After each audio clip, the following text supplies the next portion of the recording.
Count is visible. Just share the screen again, please.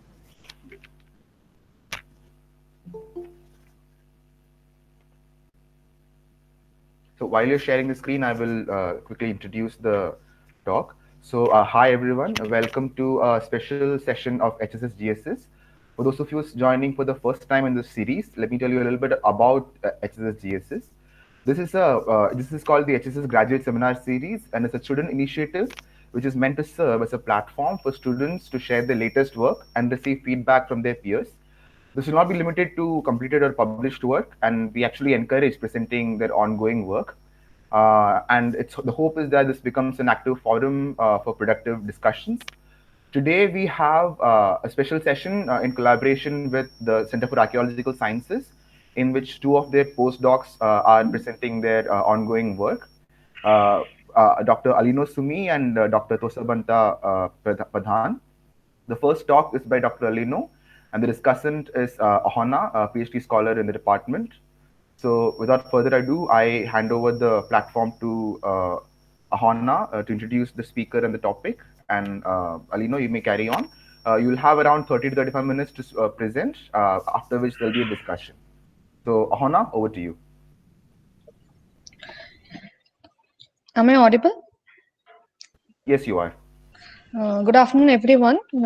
Today, Dr. Alino Sumi from postdoctoral fellow from Archaeological Science Center will deliver a lecture on her current research topic and the current research area she is working on. And the heading of the title of her topic is a potential synergy between the heritage tourism and sustainable development targets, an insight on Naga burial sites. So now I may request Alino to go ahead with the topic.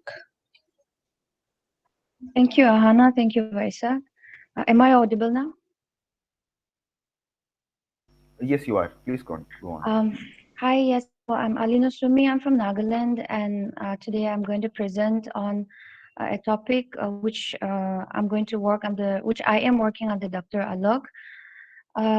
My topic is a potential synergy between heritage tourism and sustainable development targets and insight on Naga burial sites. So, my study area is Nagaland, and Nagaland is a state in the northeastern region of India. And I'm from Nagaland, and we are split into different communities, and each communities have their different languages and dialects, even though all of us speak Tibeto-Burman language. And yeah, before delving further into the presentation, I would like to the aim of the study was to develop protocols to protect the cultural heritage and intellectual rights of the Nagas as a basis for developing culturally informed, viable, and sustainable economic opportunities. But before delving further into the presentation, I would like to define some operational definitions, which I'll be using every now and then. So for your perusal, I'll be defining them. So cultural heritage, it's a heritage that you acquire from the past and then pass on to the future generation. It includes both tangible and intangible objects. And indigenous knowledge is the knowledge acquired by an indigenous community over the years and which has been passed on from generations and while they live in a particular geographical area.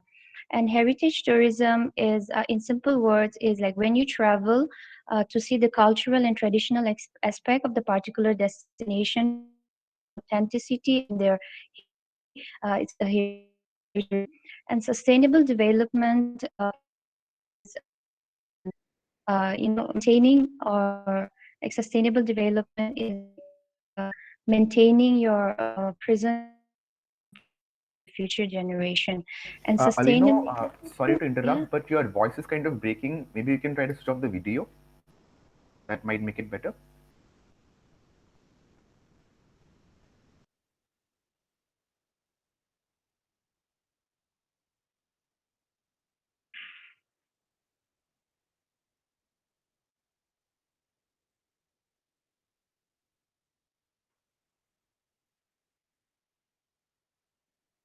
Am I audible now?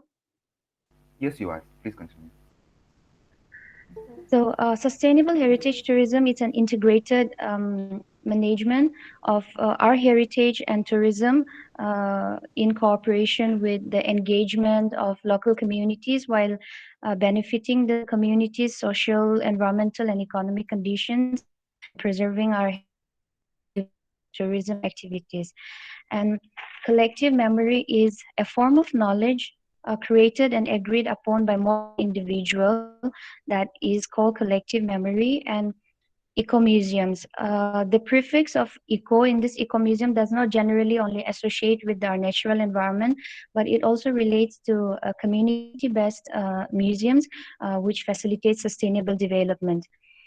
And repatriation is the act or process of returning an asset, an item, or a person to its original place or citizenship. So, for centuries, our ancestors have relied and survived on a traditional knowledge while acknowledging the fact that westernization and modernization has greatly improvised the society, yet it has much of our cultural and traditional heritage um, has been the practice has not been continued. So um, there is an urgent need to document all our heritage and cultural aspects of our society.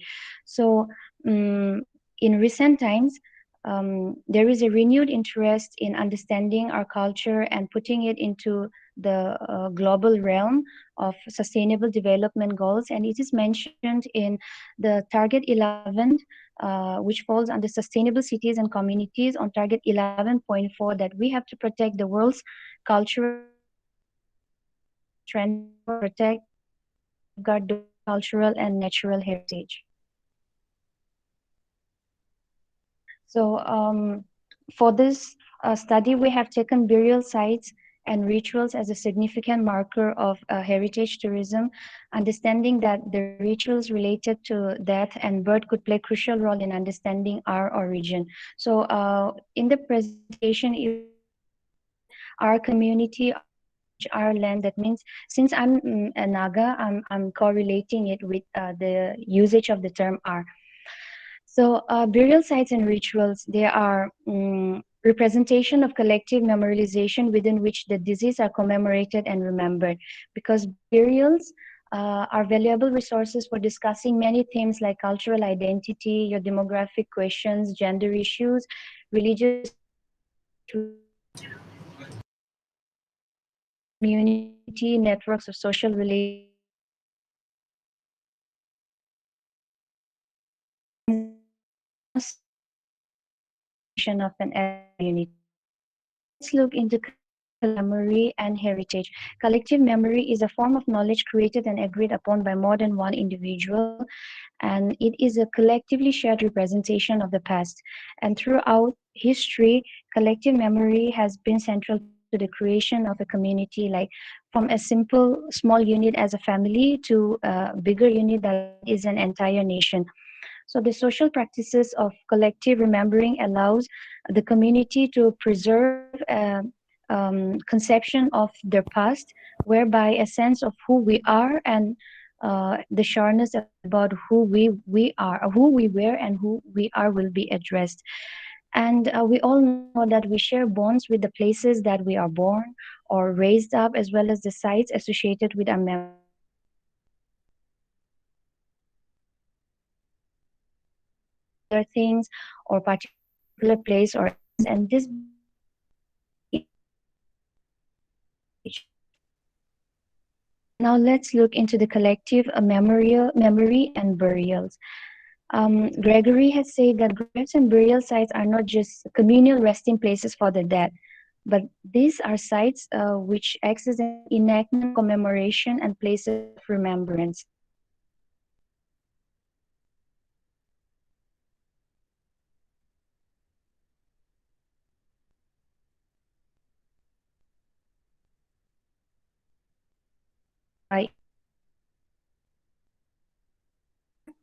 There must be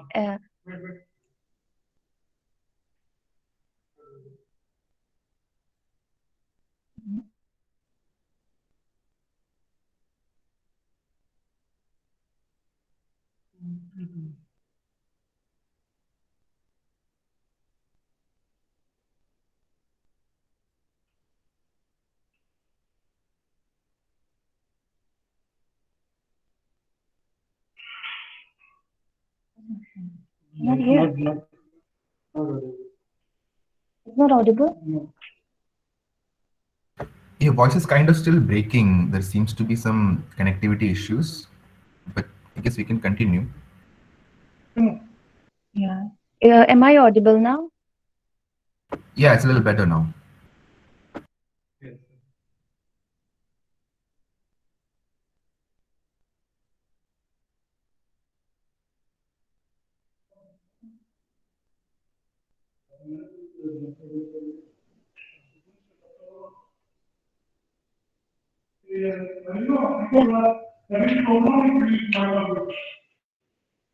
Am I audible? Yes, you are. Okay. I'll just continue then. So, for a community to have this long-term cultural remembering, there must be material proof. Hence, for this study, graves and burial sites has been taken as a mediator and signifier of heritage, which will serve as a functional tool to facilitate the retention of a community's history. So different communities have the different mode of disposal for the dead. But before going further into that, we'd look again into another theme, that is burials, heritage, and cultural identity. And this particular image that you see, this is of the son of a hunter. So it has been, his memorial has been engraved on a stone, relating to how many heads he hunted, the date of his birth, when he was baptized, and all of this information has been given on this memorial stone. So burial rituals, it helps maintain social order and group cohesion, because when we bury someone, we have this emotional connection, and we share a common feeling, like a sense of unity and social cohesion is felt in the community. And since graves and burial sites are concretized in space, hence it becomes a collection of heritage. And hence graves and burial sites and practices can be a medium for retaining a community's knowledge, understanding and a ritual identity, as well as interest for the younger generations. So different communities, like I said, have different mode of disposal for the dead, but I'll just be mentioning just a slide of this. Um, this figure 7, smoke drying of dead inside the Kalyo Kinyo tribe, Rema house. This particular community, they smoke before disposing the body. And then this figure 8, dead body on a machang. Machangs are an extended platform made of bamboos and other and woods. And the dead bodies are kept on this machang with different grave goods surrounding the machang. And this is also a secondary pot burial of a commoner at Zedwa village. And before looking into the theme of repatriation, here are some of the cultural objects that are being displayed in museums abroad. Figure 4 is the cultural objects at Pitts Rivers Museum, Oxford. And figure 5 is the cultural objects being displayed at Munich Museum, Germany. And figure 6 is the Tosabanda Museum in Austria. And another one is on Dahlen Museum in Berlin. So for understanding heritage, tourism, and sustainable development, work has been done in Australia with the indigenous community called Barunga. Dr. Alok and Dr. Nishan has worked with some other researchers in Australia, and they have come up with a suggestion that to facilitate sustainable development of these indigenous communities, there is a need to develop a cohort of indigenous people who will be trained in guarding graves or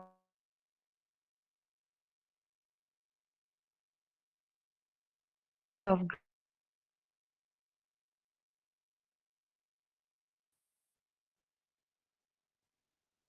Am I audible?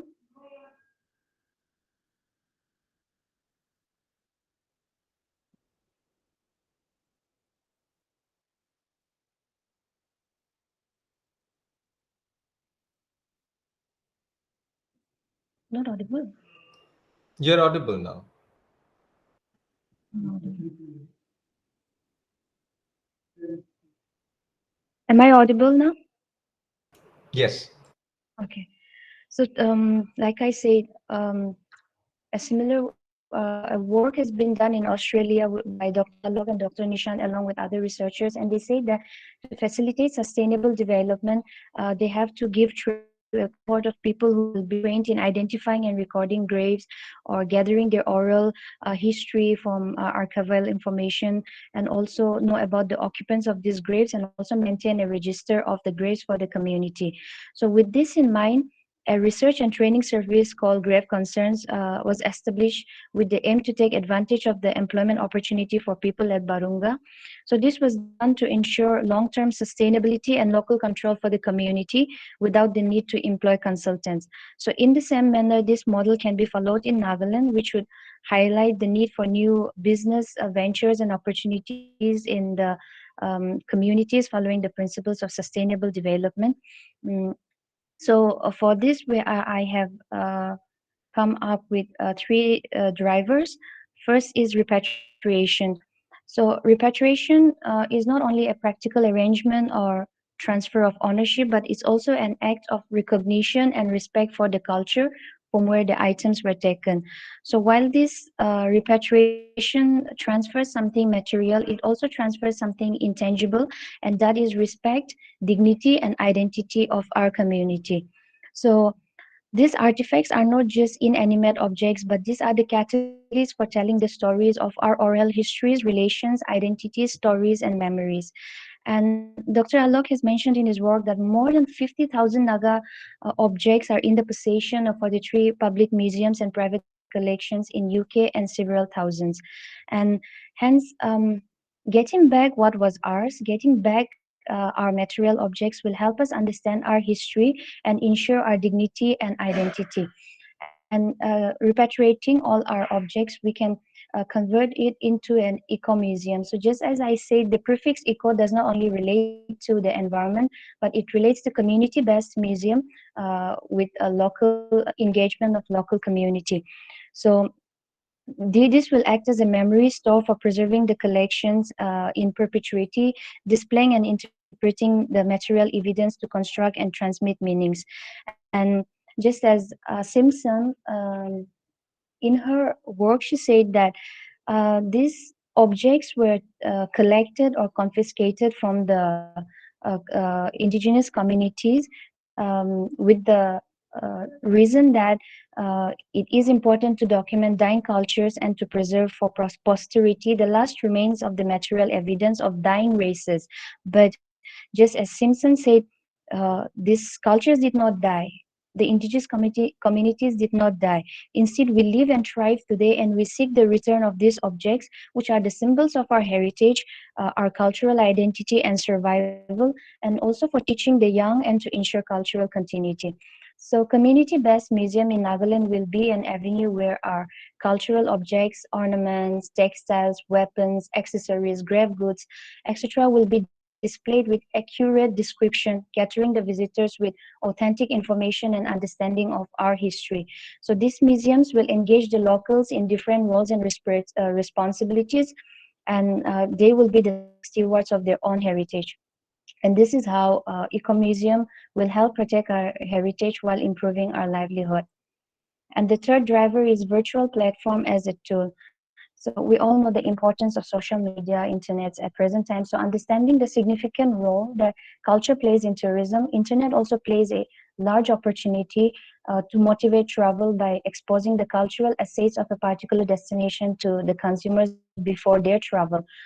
For instance, the 2012 film Lost in Thailand. So after people watched this movie, there was a huge influx of tourist inflow in Thailand with exceedingly great percentage of 93% in 2013. And a study in Korea has also indicated that the Korean tourism government actively promotes their culture and tourism through Facebook, and also emerging technologies like the use of 360-degree videos in providing a virtual adventure before a person's actual trip to that particular destination has been huge in promoting tourism. So all these affects tourists' decision. Hence, information on heritage sites, information on our culture should gradually be digitized and made accessible in the public realm, taking instances from these case studies. So this repatriation, eco-museums, and virtual platform as a tool will help in heritage tourism and sustainable development by engaging the community, making them have control over their heritage and being the stewards of their own heritage while improving or renewing our cultural identity and giving us a dignity and improved social economic condition. Hence, a balance is met when heritage tourism uses our cultural products or our heritage um, as tourism and converts it into a tourism activities while improving our socio-economic conditions and as well as facilitating sustainability of our community. So we Nagas are deeply connected with our land and tradition, and our beliefs and practices are viewed as a force that strengthens our bond and unifies us. So I believe that this would be potential platform or an approach to link heritage tourism and sustainable development by utilizing our cultural products while helping us preserve our heritage per se and also improving our socio-economic conditions. So I would like to end my presentation with a quotation by Jim Rohn. He is an American entrepreneur and an author. He stated that heritage gives us the opportunity to create impact. Thank you all for your attention.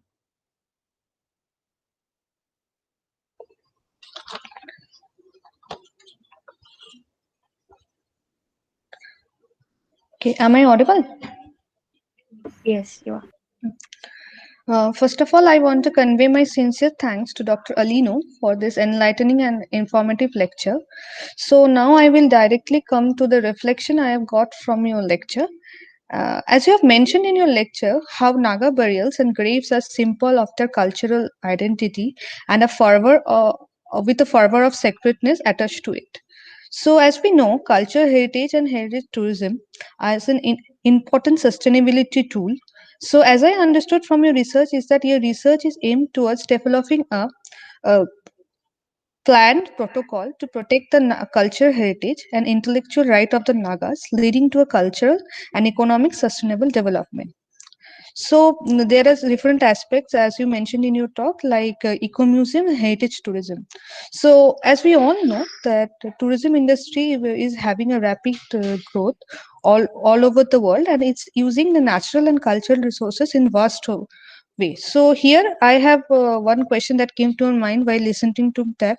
So can you elaborate on a bit about the key strategies that are taken by the Naga people in other areas for their economic and cultural sustainable development?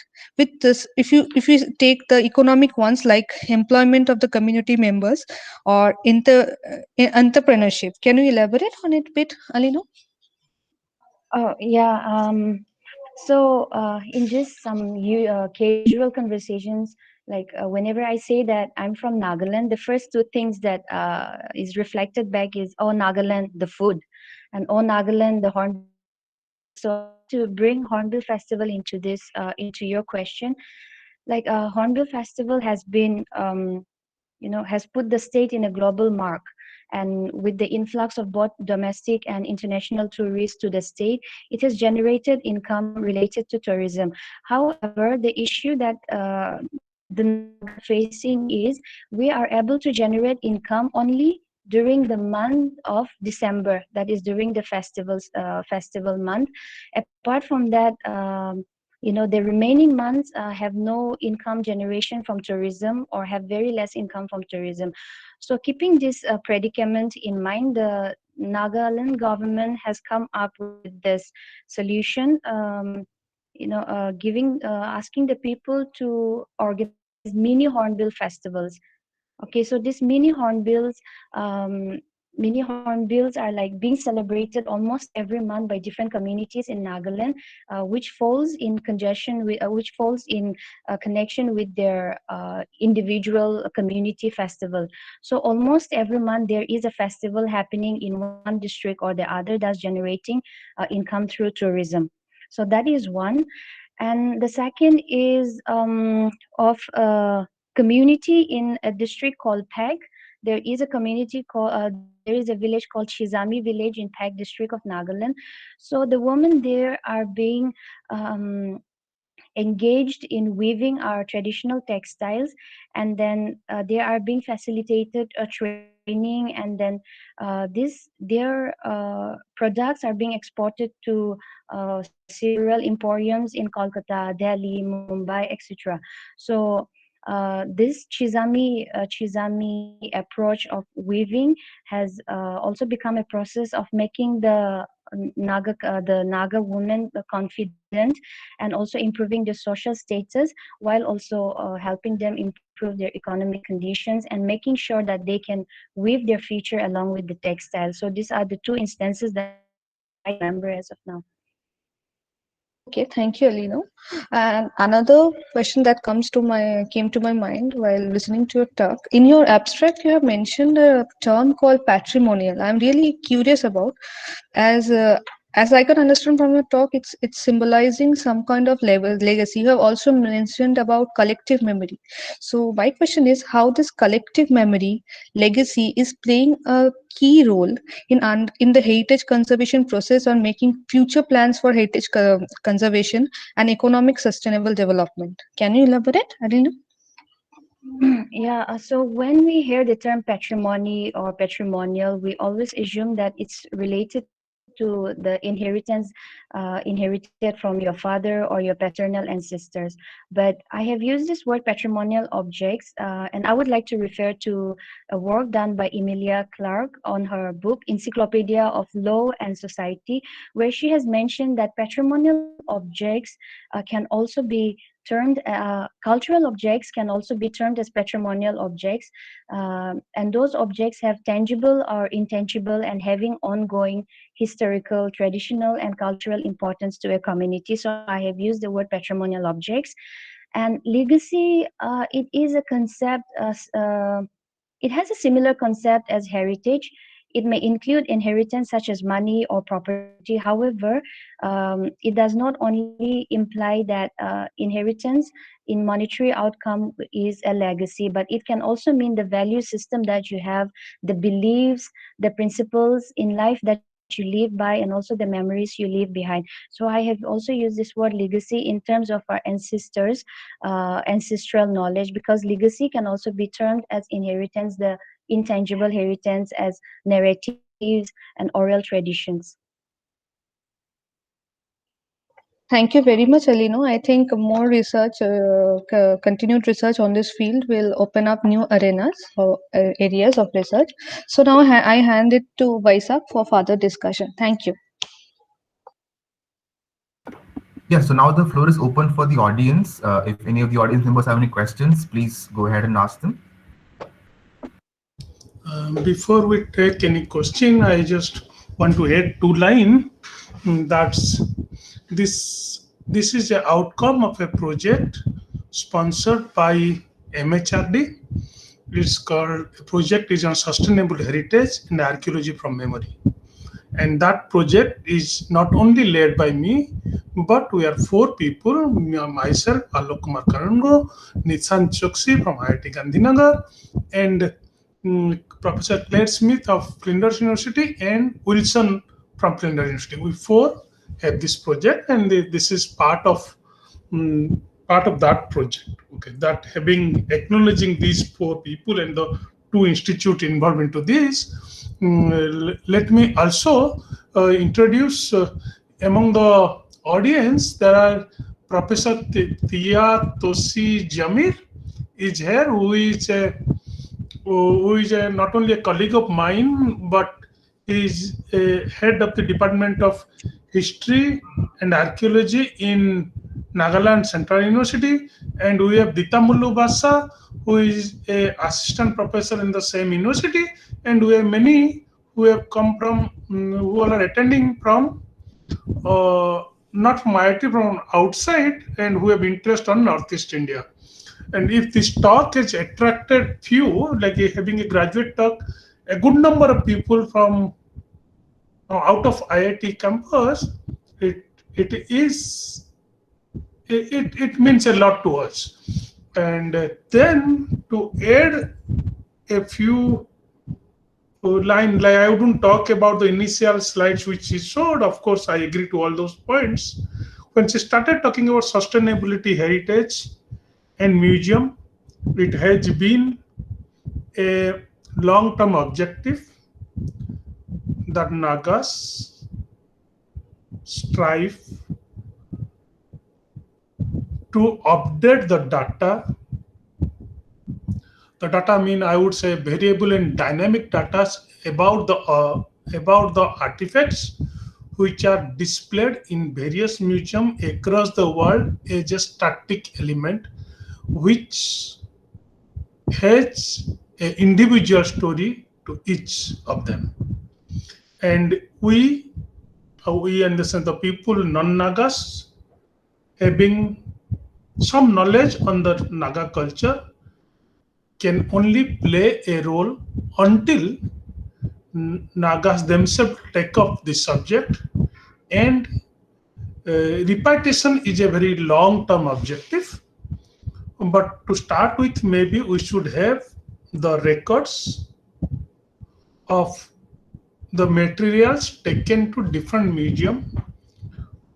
Any of you go to visit a museum in London, you will find more than 45% of the objects are either from India or Indian American.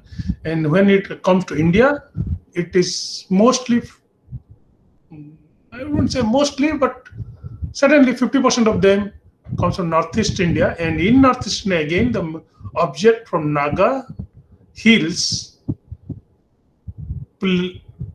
is dominant.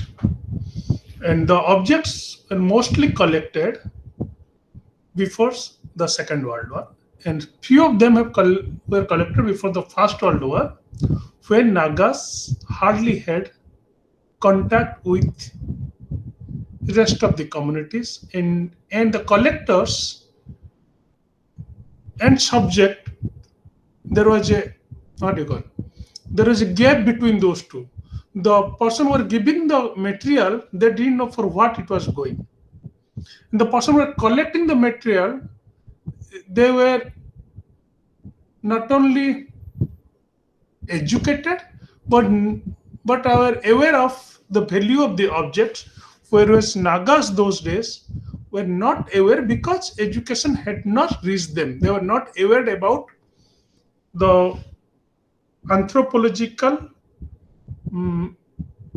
value of that object, which could lead to understand who are Nagas. And when the objects were also collected, they were collected from one village. For an example, Angamis, they were collected from one village of the Angamis, but the same object would have different meaning in different villages, and this same object will have different meaning among other Naga group that has not been recorded. And if that record is required, then it is Nagas who can do it. And as about sustainability, to think of that, then it is more of not depending on others for a recurring expenditure. And if I believe that London museums in the London plays a major role in their economy, because that directly relates to tourism, and somebody wants to see the objects of Nagas along with the Nagas, they will prefer to come to Nagaland to see the museum, if there is a great museum in Nagaland by Nagas and of the original artifacts. So that is something one has to think of, and that would certainly generate enough economy and academic value for sustaining such such activities, which will also lead us to understand who are Nagas much better. Thank you. Thank you so much, Dr. Alok, for that addition and the acknowledgement of the sponsors of these projects. Dr. Ambika had her hand up. Ambika, you have a question? No, I'll wait. I think let the students ask. I have a question, but I can wait. I'll just, Okay. if, yeah. If Anybody there are else? no questions, we can, I'll ask.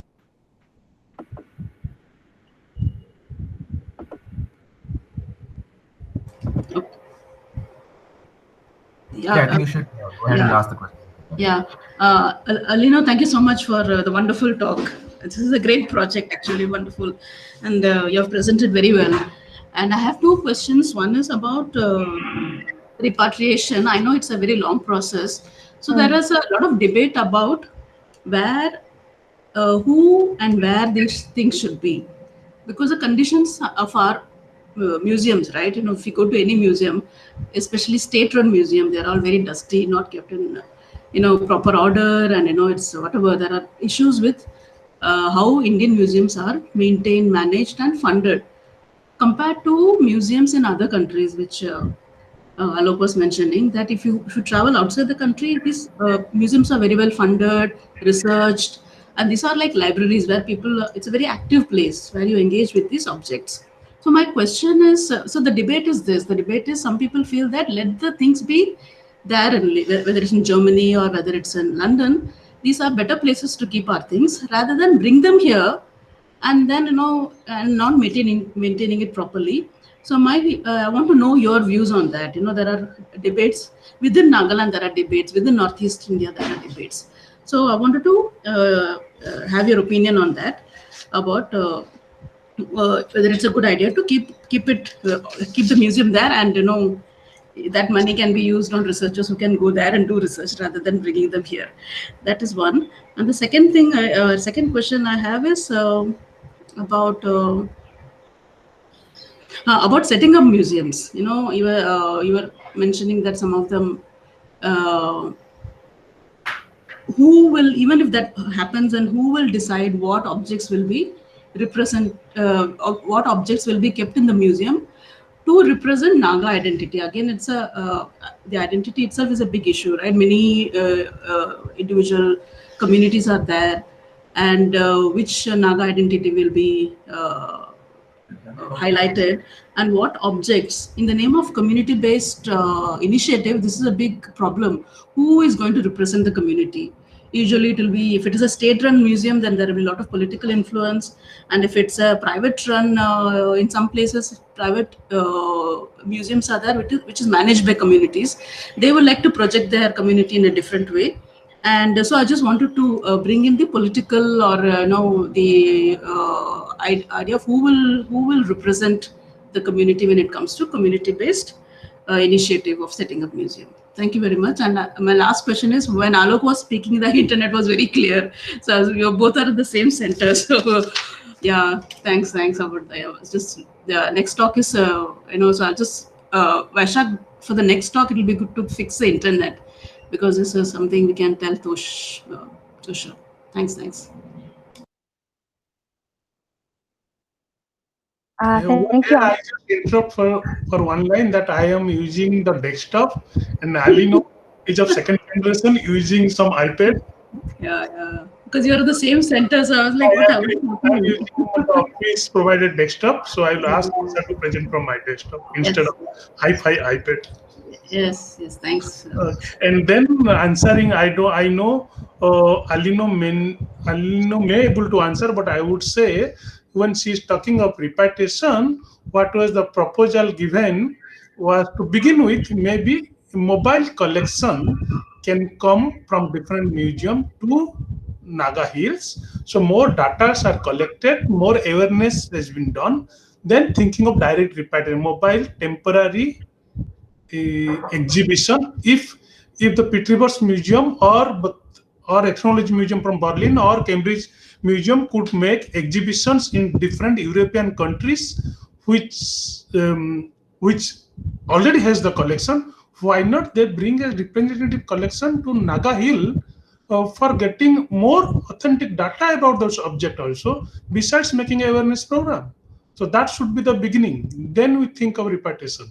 Those objects can come, repetitive collection can come for a year, then can go back. If they are getting to France, they are taking to Switzerland. It is always in America, one exhibition or other going from European country. But is it not right time that it should come to the place from where they were collected, and that has gone out of memory of the people who have people of the native people. Thanks, Alok. Yeah, Alino, I think you can answer the questions. Oh, I think Dr. Alok's answer has suffices all. I'll be looking more into that now. So thank you for the suggestions and the queries, Dr. Ambika. All right. Camellia had her hand up, and after that, Dr. Tiatoshi had their hand up as well. So, Camellia, you may go first. Yeah, thanks, Alino, for the interesting talk. So, I just wanted to know about.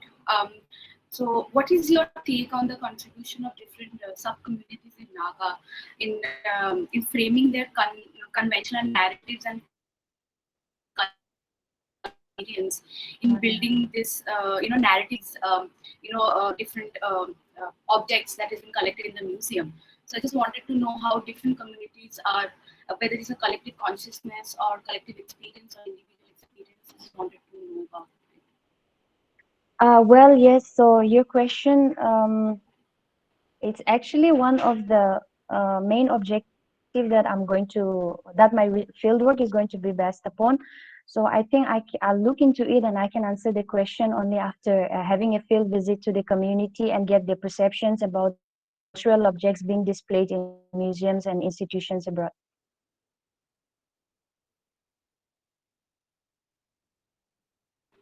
Thank you. Okay. Thanks, Camellia, for the question. And now, Dr. Tiatoshi had their hand up. Please go ahead. Hello, am Hello. I audible? Yes, sir, you are. Okay, so my first question is for Alino, and my second one is for both Dr. Alok and Dr. Alino. If you can give us some insights to the second one. Now, the first one is when you're talking about sustainability with regards to burial sites.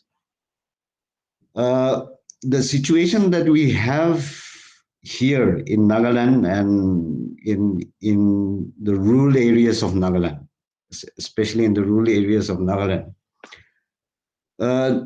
the traditional burial sites, the locals regards them as something, a thing of the past, and they do not seem to care much about those burial sites.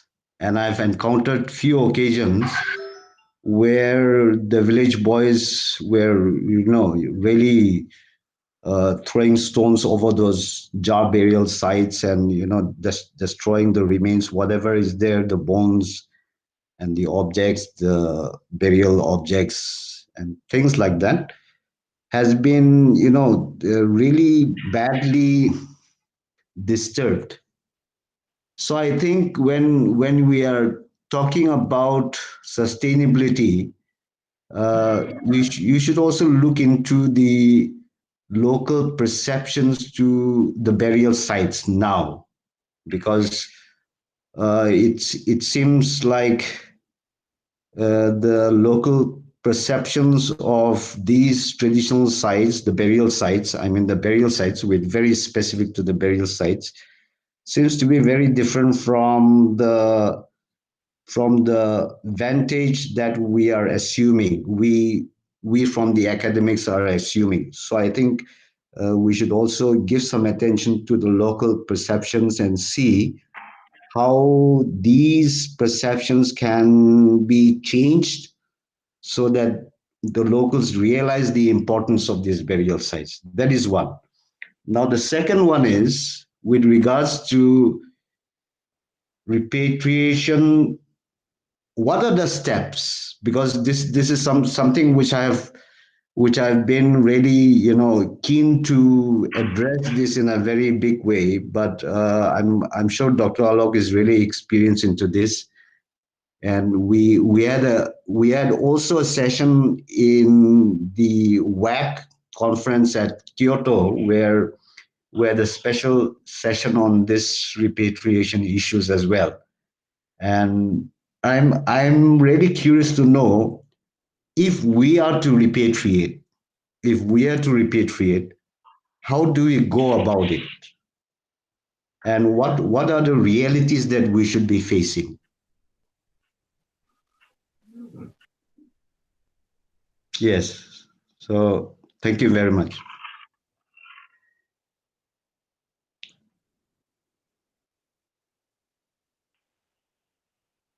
Hello. Hello. Yes, sir. Yes, Yes. Doctor. Yes.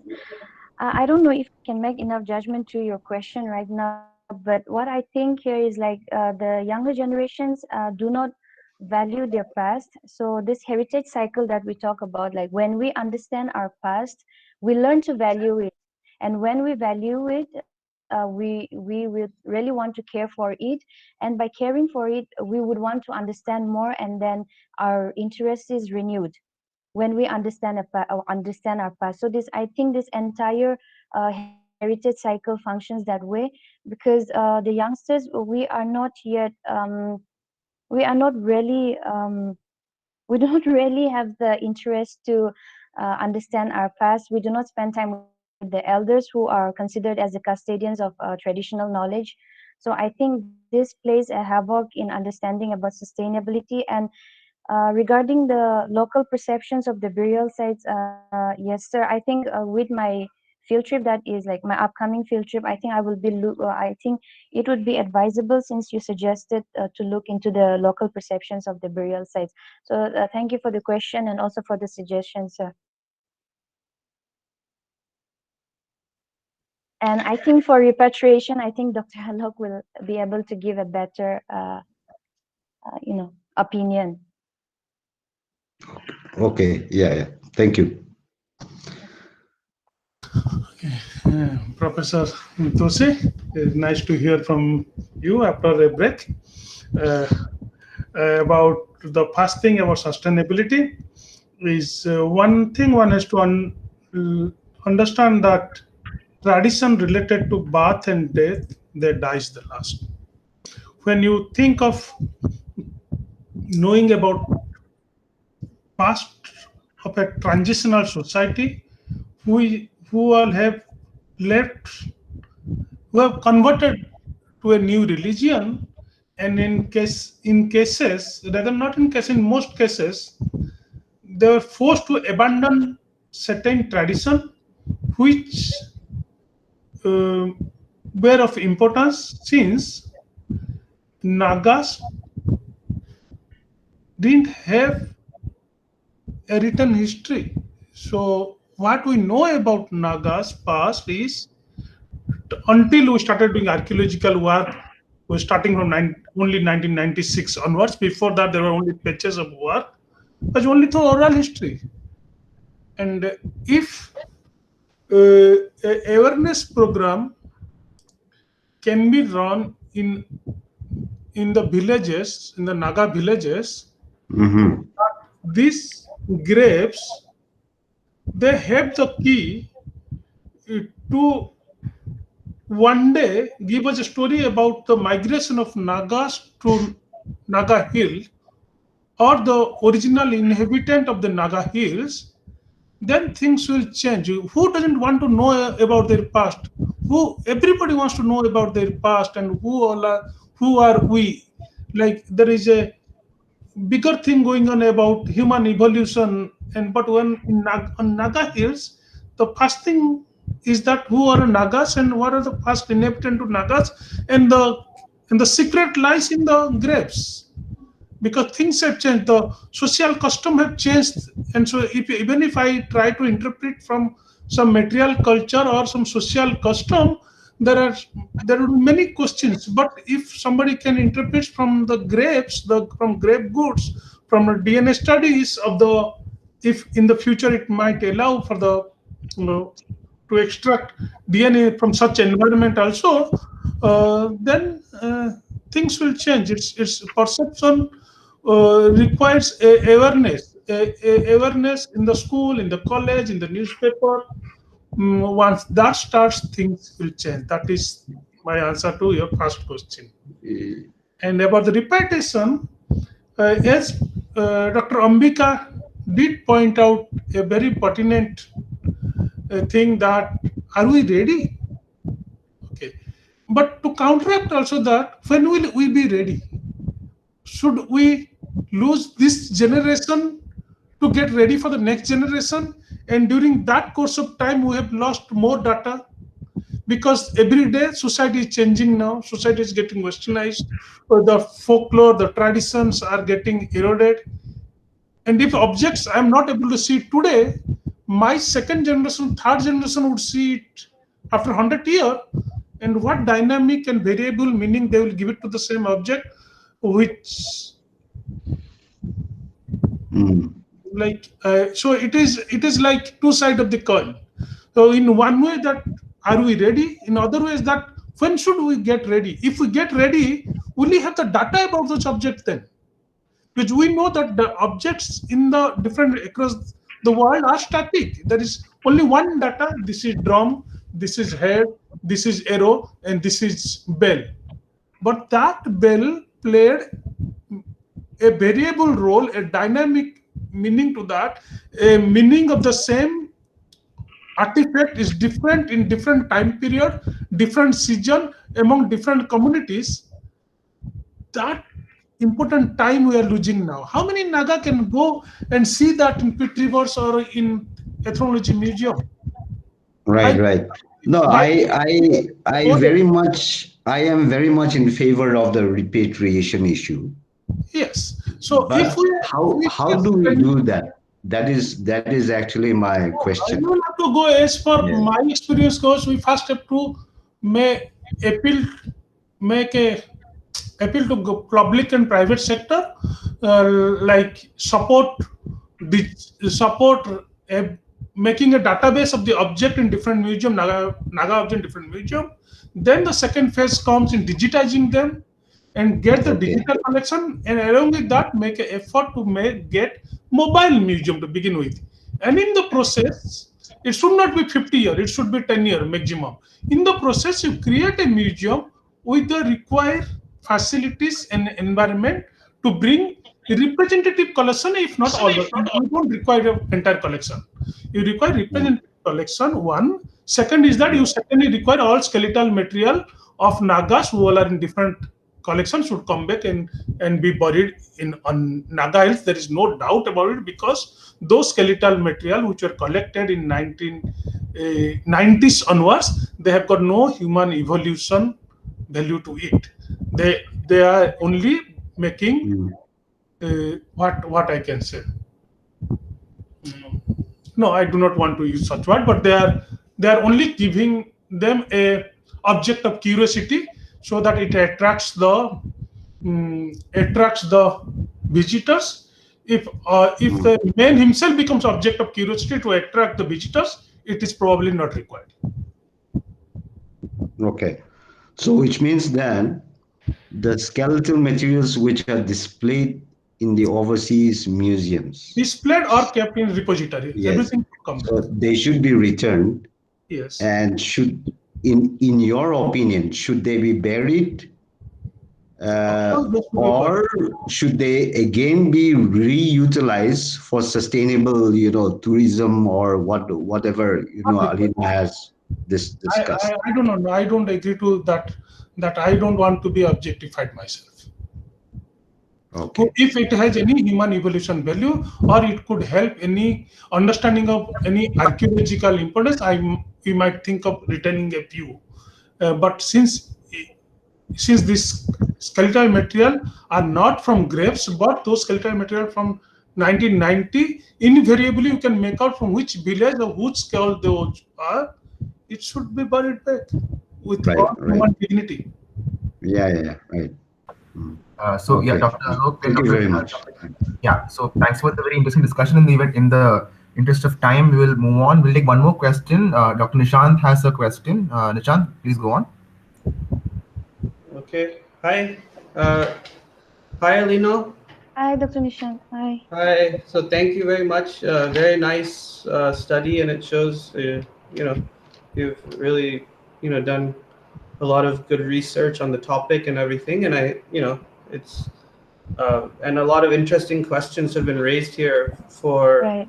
the research that you'll be doing. But one question I have, and Yes, I think sir. this is one that some people have alluded to, on the one hand, so yeah, like most of Nagaland now is Christian. They've changed their religious identity, and with a change in religious identity, there's also a change in orientation, and there's a change in practices, right, of burial and things. So, uh, and so I'm wondering, it's maybe these all these practices are dynamic, right, in a sense, like, so I'm wondering maybe if you have can say a little bit about the effect of Christianity on burial practices, and then how you might want to incorporate tradition as a living tradition, right, in some ways, by showing people how the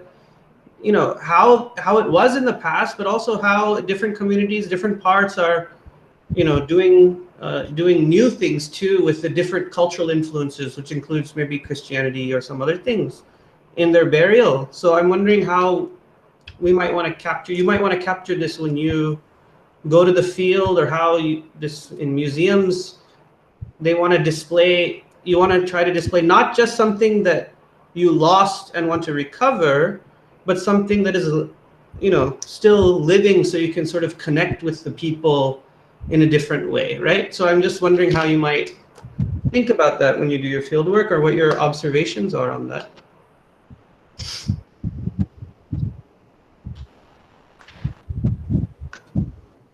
Alina, you can respond. Oh, okay, yeah. Yes, Dr. Nishant.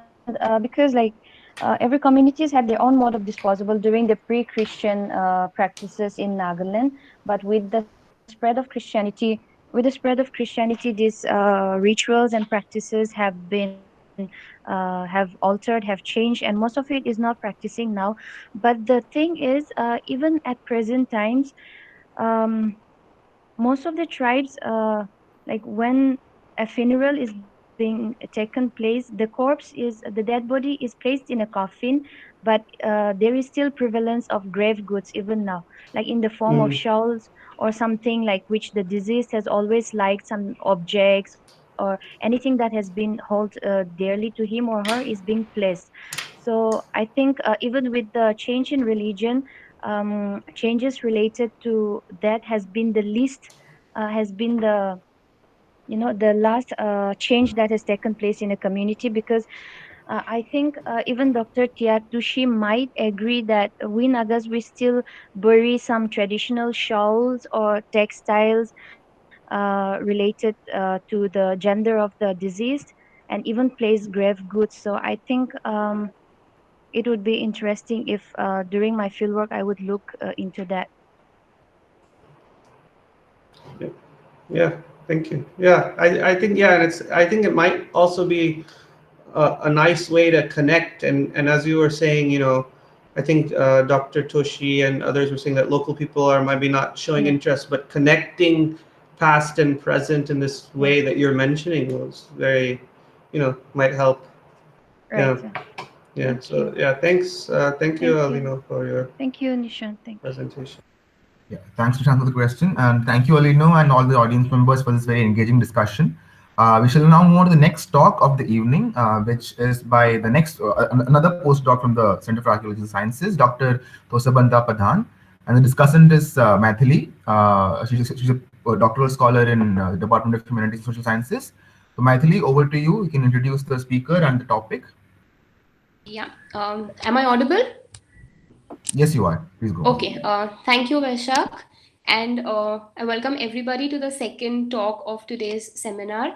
The second talk will be delivered by Dr. Tosabanda Padhan, and the title of the second talk is A Sustainable Approach to Burial Archaeology, Harappan Graves in India. So Dr. Tosabanda Padhan is a postdoctoral fellow at the Archaeological Sciences Center at IIT Gandhinagar. He earned his postgraduate diploma and PhD in archaeology from Deccan College in Pune, and he's also the recipient of the very prestigious H.D. Sankalia Young Archaeologist Award. He has conducted fieldwork in many parts of India and also abroad in Western Europe and East Africa. He has also been he has also taught at the Department of History and Archaeology at the Northeastern Hill University and also at the Department of Anthropology at the University of Asmara. So, with that, I request Dr. Padhan to begin his presentation and talk. So, it's over to you. Thank you.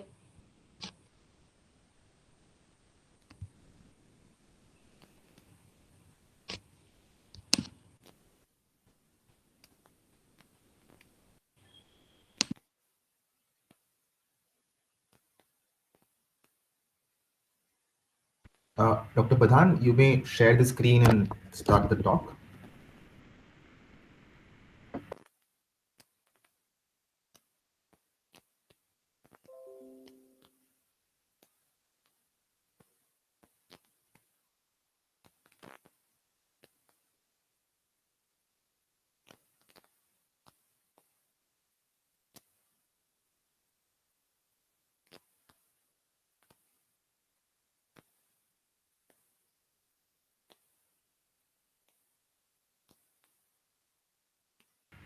Hello, are you there?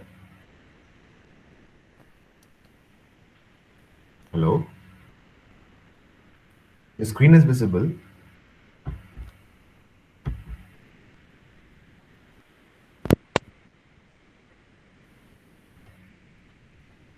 Are you speaking? You're not audible. Tosa, unmute the mic. He's unmuted, but the audio is not coming through for some reason. No, it's not unmuted. You can see that.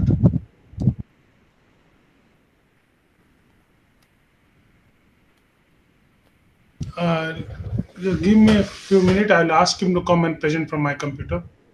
Yeah, sure.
एक minute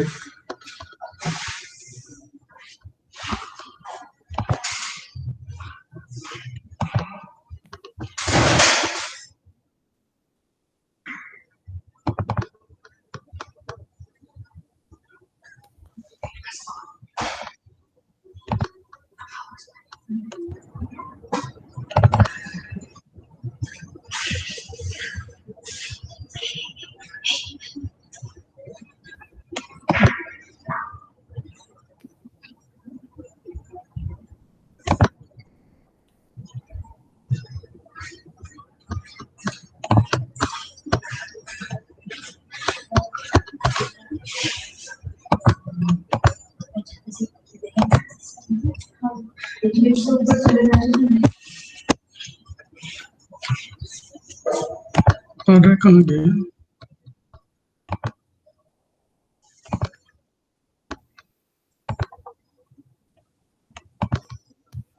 उसको tap on करो पहले presentation Looks like it's coming.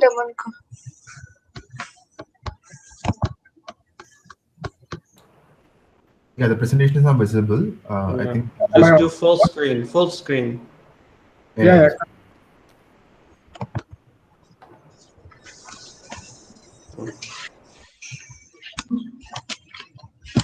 Hello. Yeah. Yes, Tosa, go on.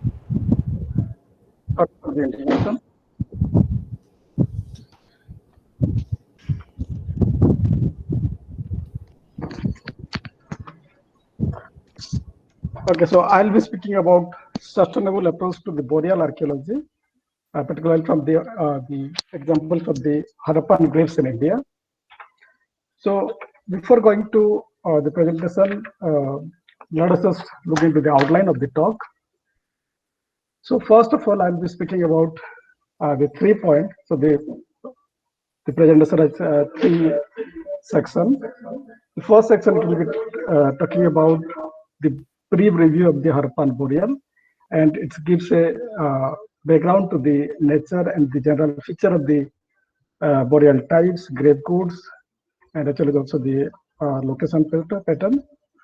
The second section, it will be outlining the various destructive features of the Harappan burial. So in this one, I'll be speaking about particularly 2 elements. That is, one is the natural, and the second one is the anthropologic element. Then in the third section, we'll be speaking about the sustainable heritage of approach. So particularly, like how the burial can be conserved or how it can be safeguarded. Beside this, how the the heritage promotion can be made with particularly the public participation. So now coming to the Harappan. So as you know that Harappa is actually, it's a well-known culture. There are different terms has been used for this culture. For example, some they call it Indus culture, some they call it, now even they have started calling it Saraswati River Valley civilization, particularly because a large number of sites have been found in Saraswati. So as you know that the Harappan civilization is well known for its town planning, civic architecture, public and private sanitation system, graded urban center, robust economic and political system.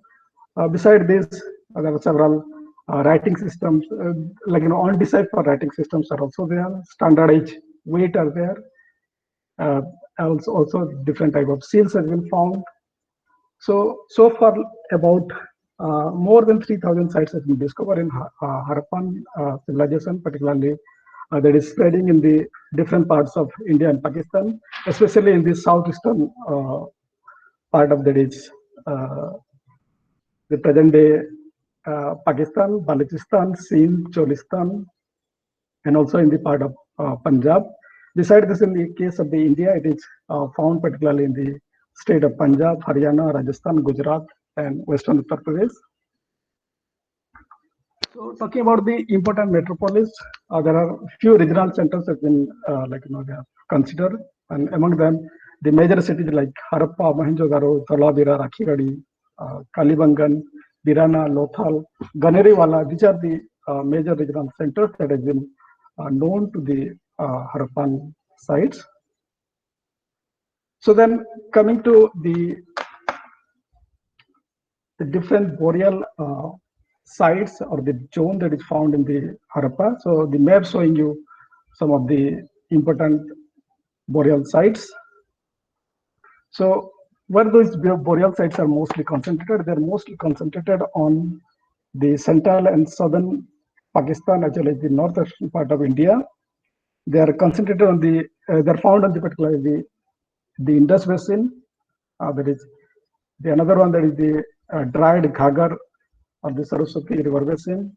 Beside this, there are a large number of sites that also been found in the Yamuna Basin, actually, like some they are found also in the young Ganga Yamuna region, and particularly in the northern Gujarat, these are also many sites that have been discovered. .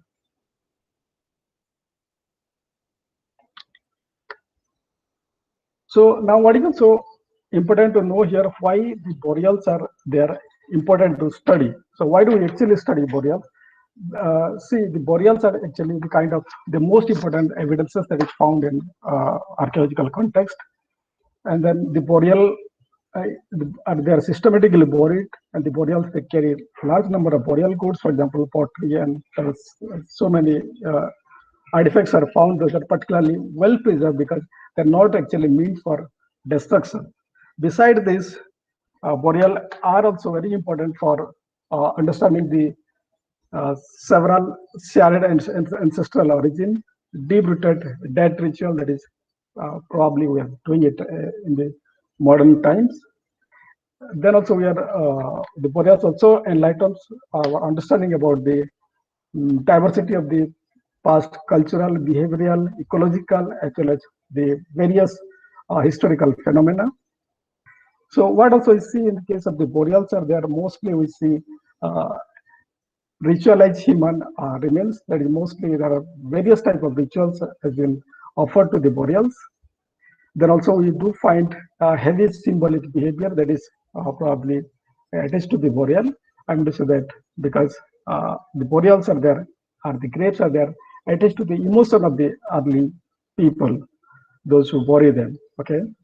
So beside this, the boreals also the boreals also offer a great source of understanding to the concept of life after death, ancestral worship, nature of death, then also mode of disposal, boreal architecture, health, wealth, sex, gender, mortality rate, migration pattern, and socio-economic condition of the uh, contemporary society. So these are some of the important aspects that's why we actually study boreal. So let us also know what kind of actually information has been derived so far from the scientific analysis that has been done to the various the graves. In this case, I'll just like to highlight the paleopathology. It is one of the studies that is focused on various issues of particularly analyzing the bone remains, and there is the issues like social and complexity order, physical stress, health, trauma, and diseases. I'll give you example. For example, I'll give you example of the isotopic analysis, which shows the pattern of urban migration. So there is one study that is made by the Valentine, and then she suggested that the boreal that is found in the Harappa site, particularly during the mature Harappa phases. So what they observe that the people are there probably they migrated to the area from a distant areas. Okay, so probably they're migrating to the cities, and they are actually migrating during their adulthood, so they can have a good life actually in the cities. Beside this, also there are cases of physical abuse has been observed in some of the sites. For example, Robin Siuk, he observed some kind of physical abuse that is mostly the kind of damages that is found on the bone. Beside this, disease like leprosy and tuberculosis are also found in some of the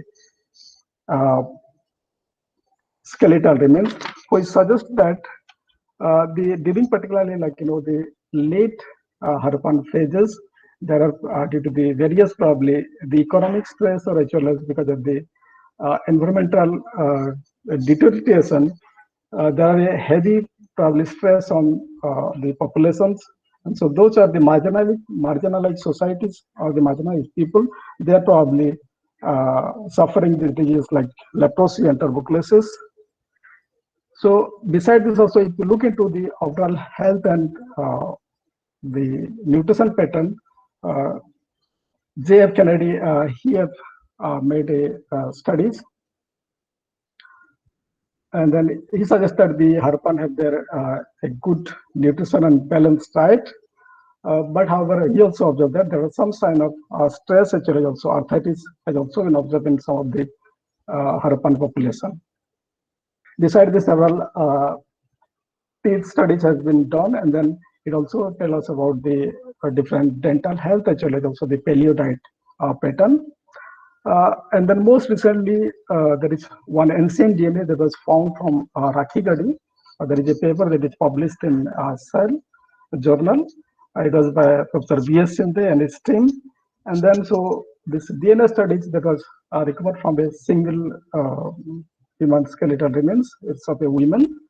And then it suggested that particularly the population that was there in Rakhigadi, that they are descended from a mixed local hunter-gatherer, and then they probably the ancestry that doesn't trace to the Western Asian or Anatolian or the Iranian pastoral population. So earlier it was thought that the people are probably coming from the West Asia. So with this ancient DNA thing, so this theory has been actually discarded. However, more studies or the more scientific studies are required in many of the other sites. Let us then look into the different type of burial types that is found in the Harappa. So in the Harappa, there are three types of burials are found. The first one is the primary burial, second is the secondary burial, and the third one is that is the symbolic burial. So primary burials are mostly those actually are found with the complete skeletal remains. Secondary burials, those are mostly a fractional burial, means only the part of a human skeletal body was found.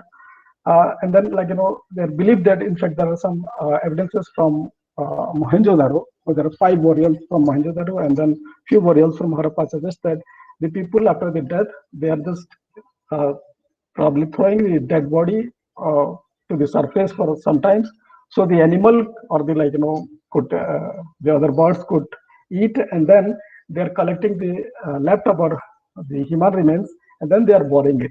So in this case, what you find that some part of the bone remains are missing, and then they are burying it in a pit or maybe in some pot. I'll show you the pictures actually, the different the burial types. Then the symbolic burial. In the symbolic burial, they are mostly you just find only the grave goods. Okay, you'll find the pottery, or you may find maybe some object that is offered to the dead, but you really don't find the skeletal remains. So in this case, probably the person was died somewhere else, and then the only to commemorate the death, they just choose a location to offer some of the burial goods. That's what is found there in the case of the symbolic burial. So in this picture, you'll see the primary burial, the first one. Okay, the second one, there is the secondary burial that is found in the site of Harmana. It is a site located in Haryana. Then the symbolic burial, here only you find burial goods. There is absence of skeletal remains. Beside this, what also interesting is some of the burials, they are found with the brick-lined grave structure that I'll be talking in some maybe succeeding slides. Also, you find the different type of burial positions, and also you find multiple burials in a single pit. So, for example, there may be multiple persons they died at the same time, or maybe different times, or maybe they just burying a group of people, or maybe a family in single pit. So that is also been observed in some of the burial pits in Harappan civilization. If you look into the burial positions, so they are particularly found in the flex, supine, and extended position, which are like embroic positions. And the burials are there, so the graves are there oriented towards the north and south. So mean to say that the head was oriented to the north, and the leg side that is facing the south, and the face that is either facing left or right, that means it is either east or west. So the next is also most of the burials, they are operated with various number of pottery, and then this the number of pottery could show maybe the status of the family. For example, what is the economic condition of the person. Beside this, what is also important is that it could also may have different ritual behavior. So the burial goods can suggest also different ritual behavior. If you look into the symmetry edge, this is a locality in Harappa site.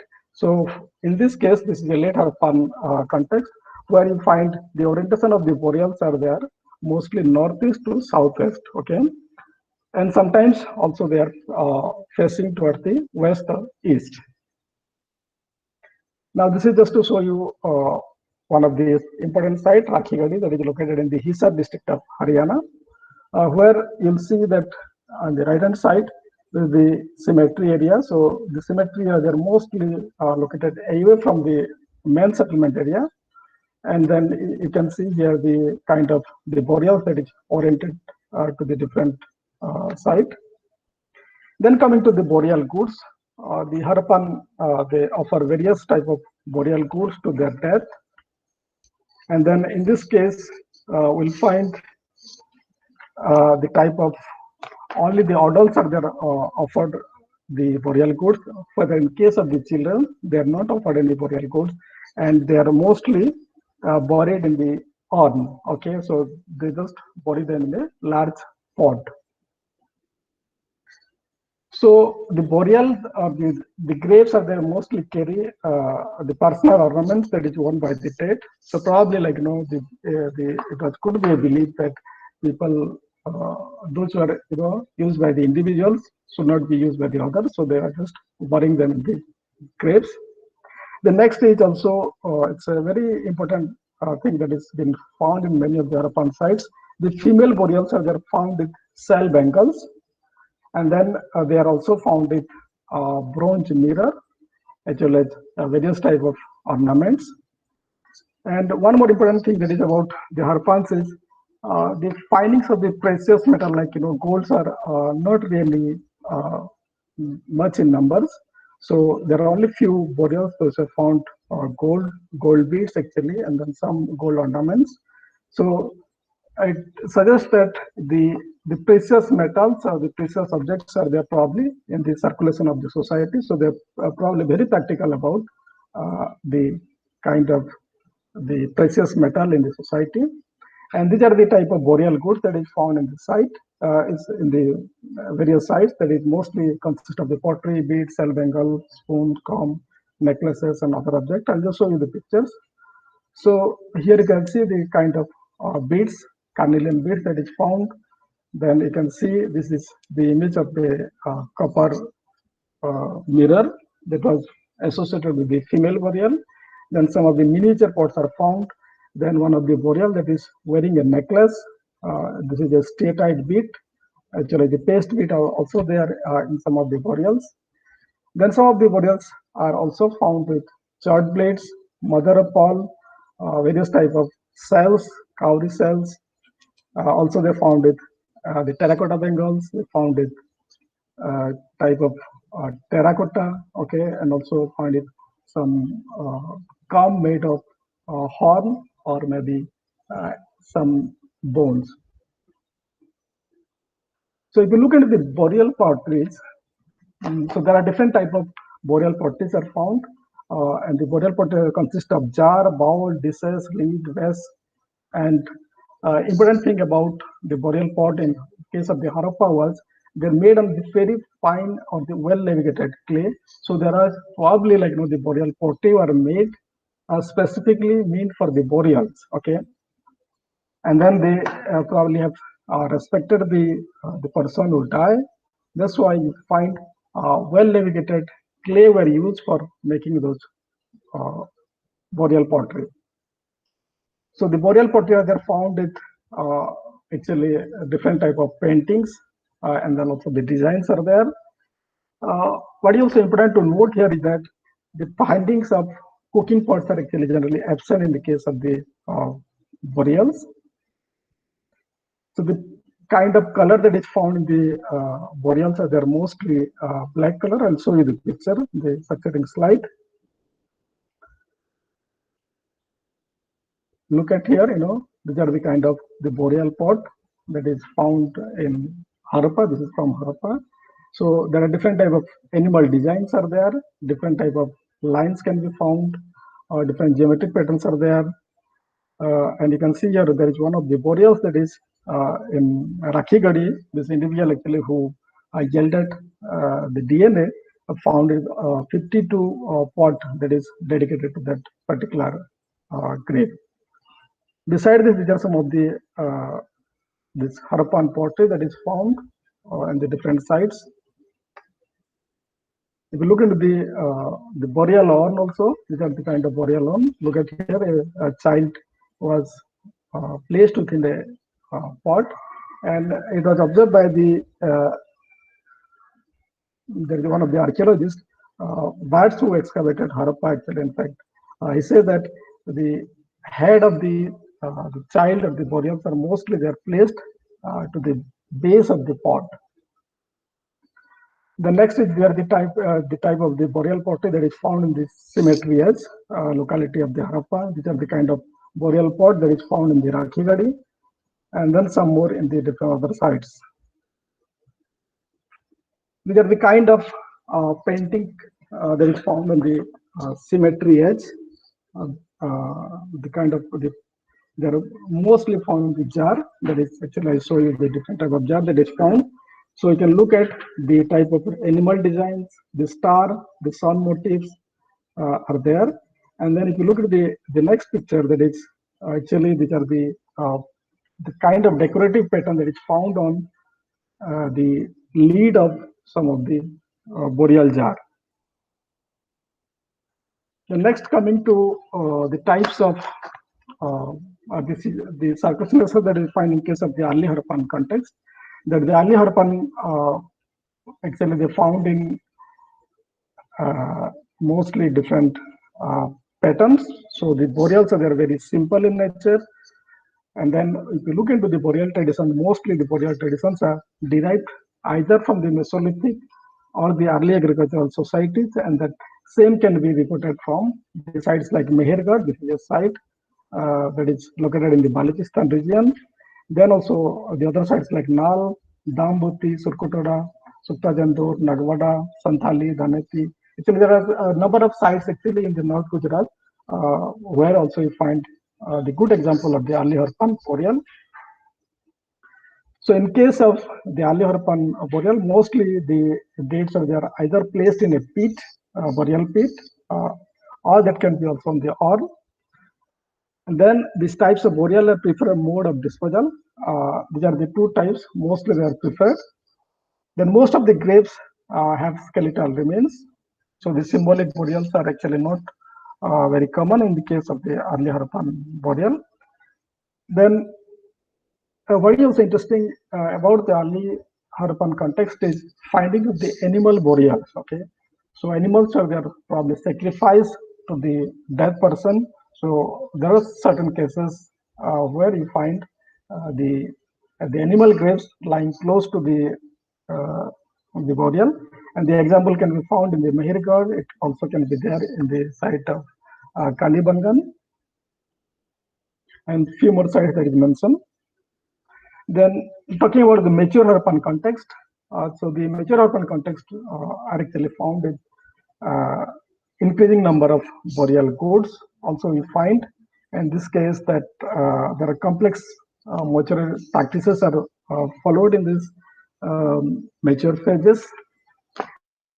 So if you look into the cemetery sites, so the mature Harappan sites are there found in several actually cemetery sites has been developed. I'm going to say that particularly like the Harappa, there are two localities where you find the cemetery. One is the R37, and the another one is the Harappa cemetery H. Then the Rakhigadi have also multiple cemetery areas. Beside this, Lothal, Kalibangan, Farmana, Dholavira, Takranwala, Dera, and Rupar has also cemetery areas. So what is also interesting about the mature Harappan context is the findings of the multiple burial, okay, double burials, or maybe sometimes up to 5 people were also there buried in a single pit. So either they are sometimes the male or female, or maybe the male, female, and some also carry with the adult or the child. And the examples are can be well known from the sites like Lothal, Kalibangan, and Rakhigadi. There's one more thing also important about the mature Harappan context is the burial position. So mostly the boreals are there. The posture to the north and south direction, which is very unique to this mature phase. Then if we talk about the late Harappan context, actually when you come to the late Harappan phases, so actually the Harappan civilization was almost in the phase of the decline. So what we see is there are multiple regional cultures that develop in the different areas, and then also because of the regional traditions that develop, also you find the same in the boreal tradition. So the boreal traditions of the late phase can be well represented from the cemetery rites. Also, there are sites in the Punjab, as well as there are various sites in Ganga, Yamuna, and Doab region, as well as this dry bed of Saraswati is also well known for finding the later Harappan boreals. So the boreals in this phase, they were extended in illumination. Then also you'll find the supine or the flex position facing either left or right. And then also the findings of the post-cremation symbolic burials are quite unique to this late Harappan context. Then let us come to the location pattern of the cemetery sites. So if you look into the location pattern, that is also very interesting of the Harappan, that the cemetery areas, either they are located in the northwestern sides, or either they are to the southwest, or to the western side, or to the northwest side. So the reason for the location of the cemetery could be based on the local belief system, or could be the regional geology, geomorphology, or could be the location of the water bodies, because they are performing certain rituals close to the water bodies. And beside this, also the accessibility of the common space, sorry, and also the security of the graveyards are probably the important parameters which actually decide where a cemetery could be located. But mostly these directions are also important. If you look into the Harappa site, there are different mounds are there.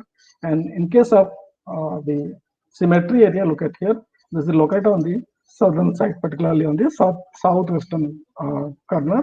So here you have this cemetery and HN R37 locality. If you look into the Lothal site, which is a site, in fact, everyone knows here, that is a site located close to Ahmedabad, and so that within this Ahmedabad district only.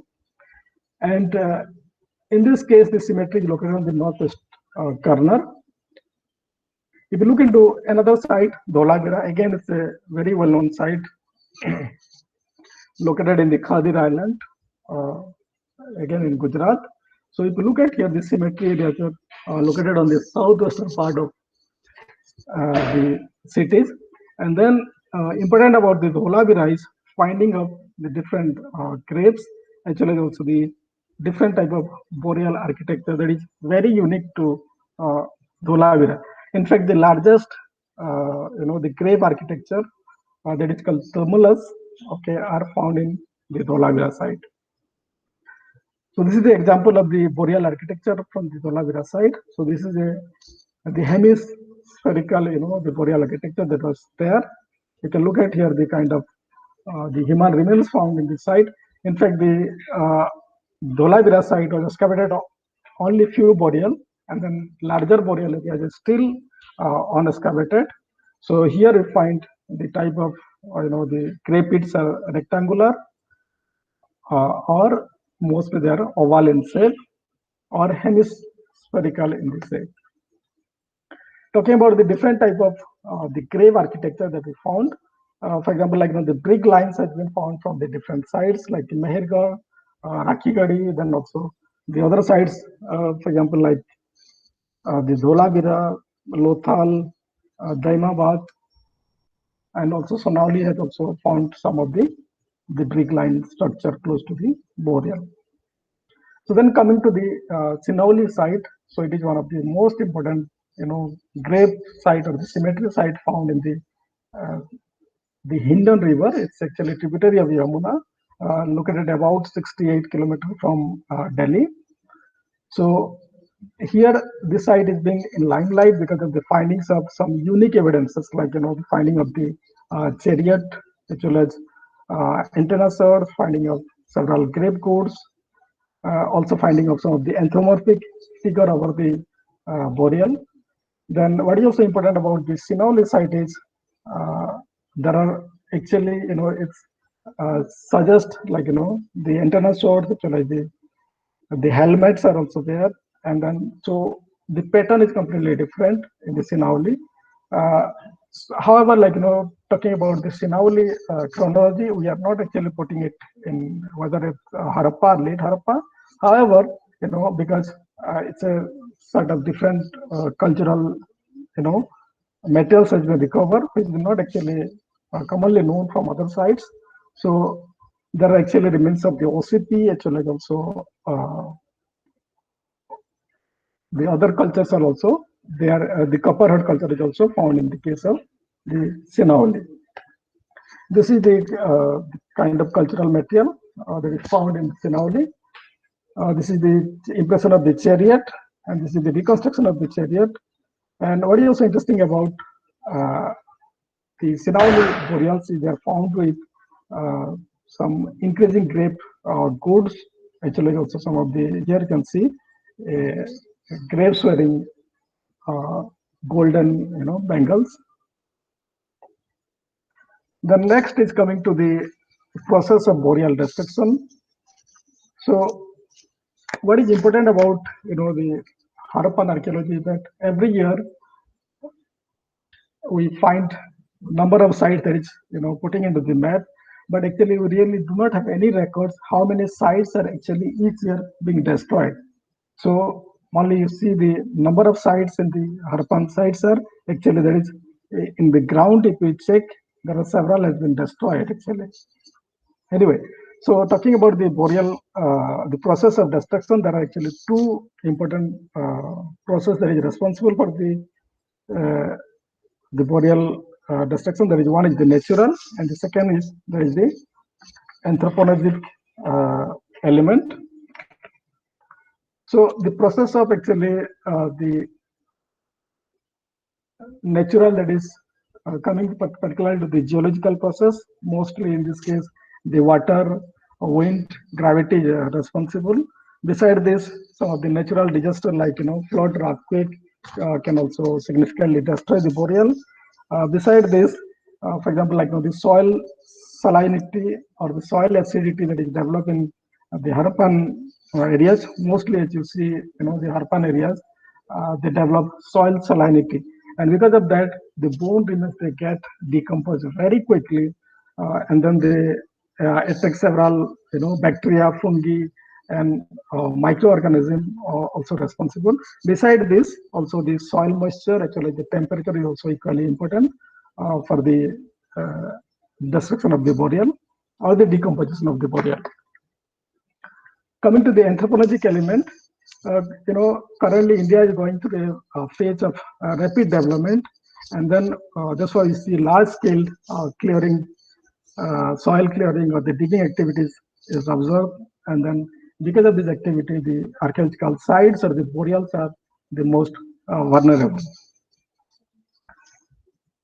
So in this case, there are actually unaccountable number of sites has been actually, they are probably destroyed by the different government-sponsored project, as well as the private developers.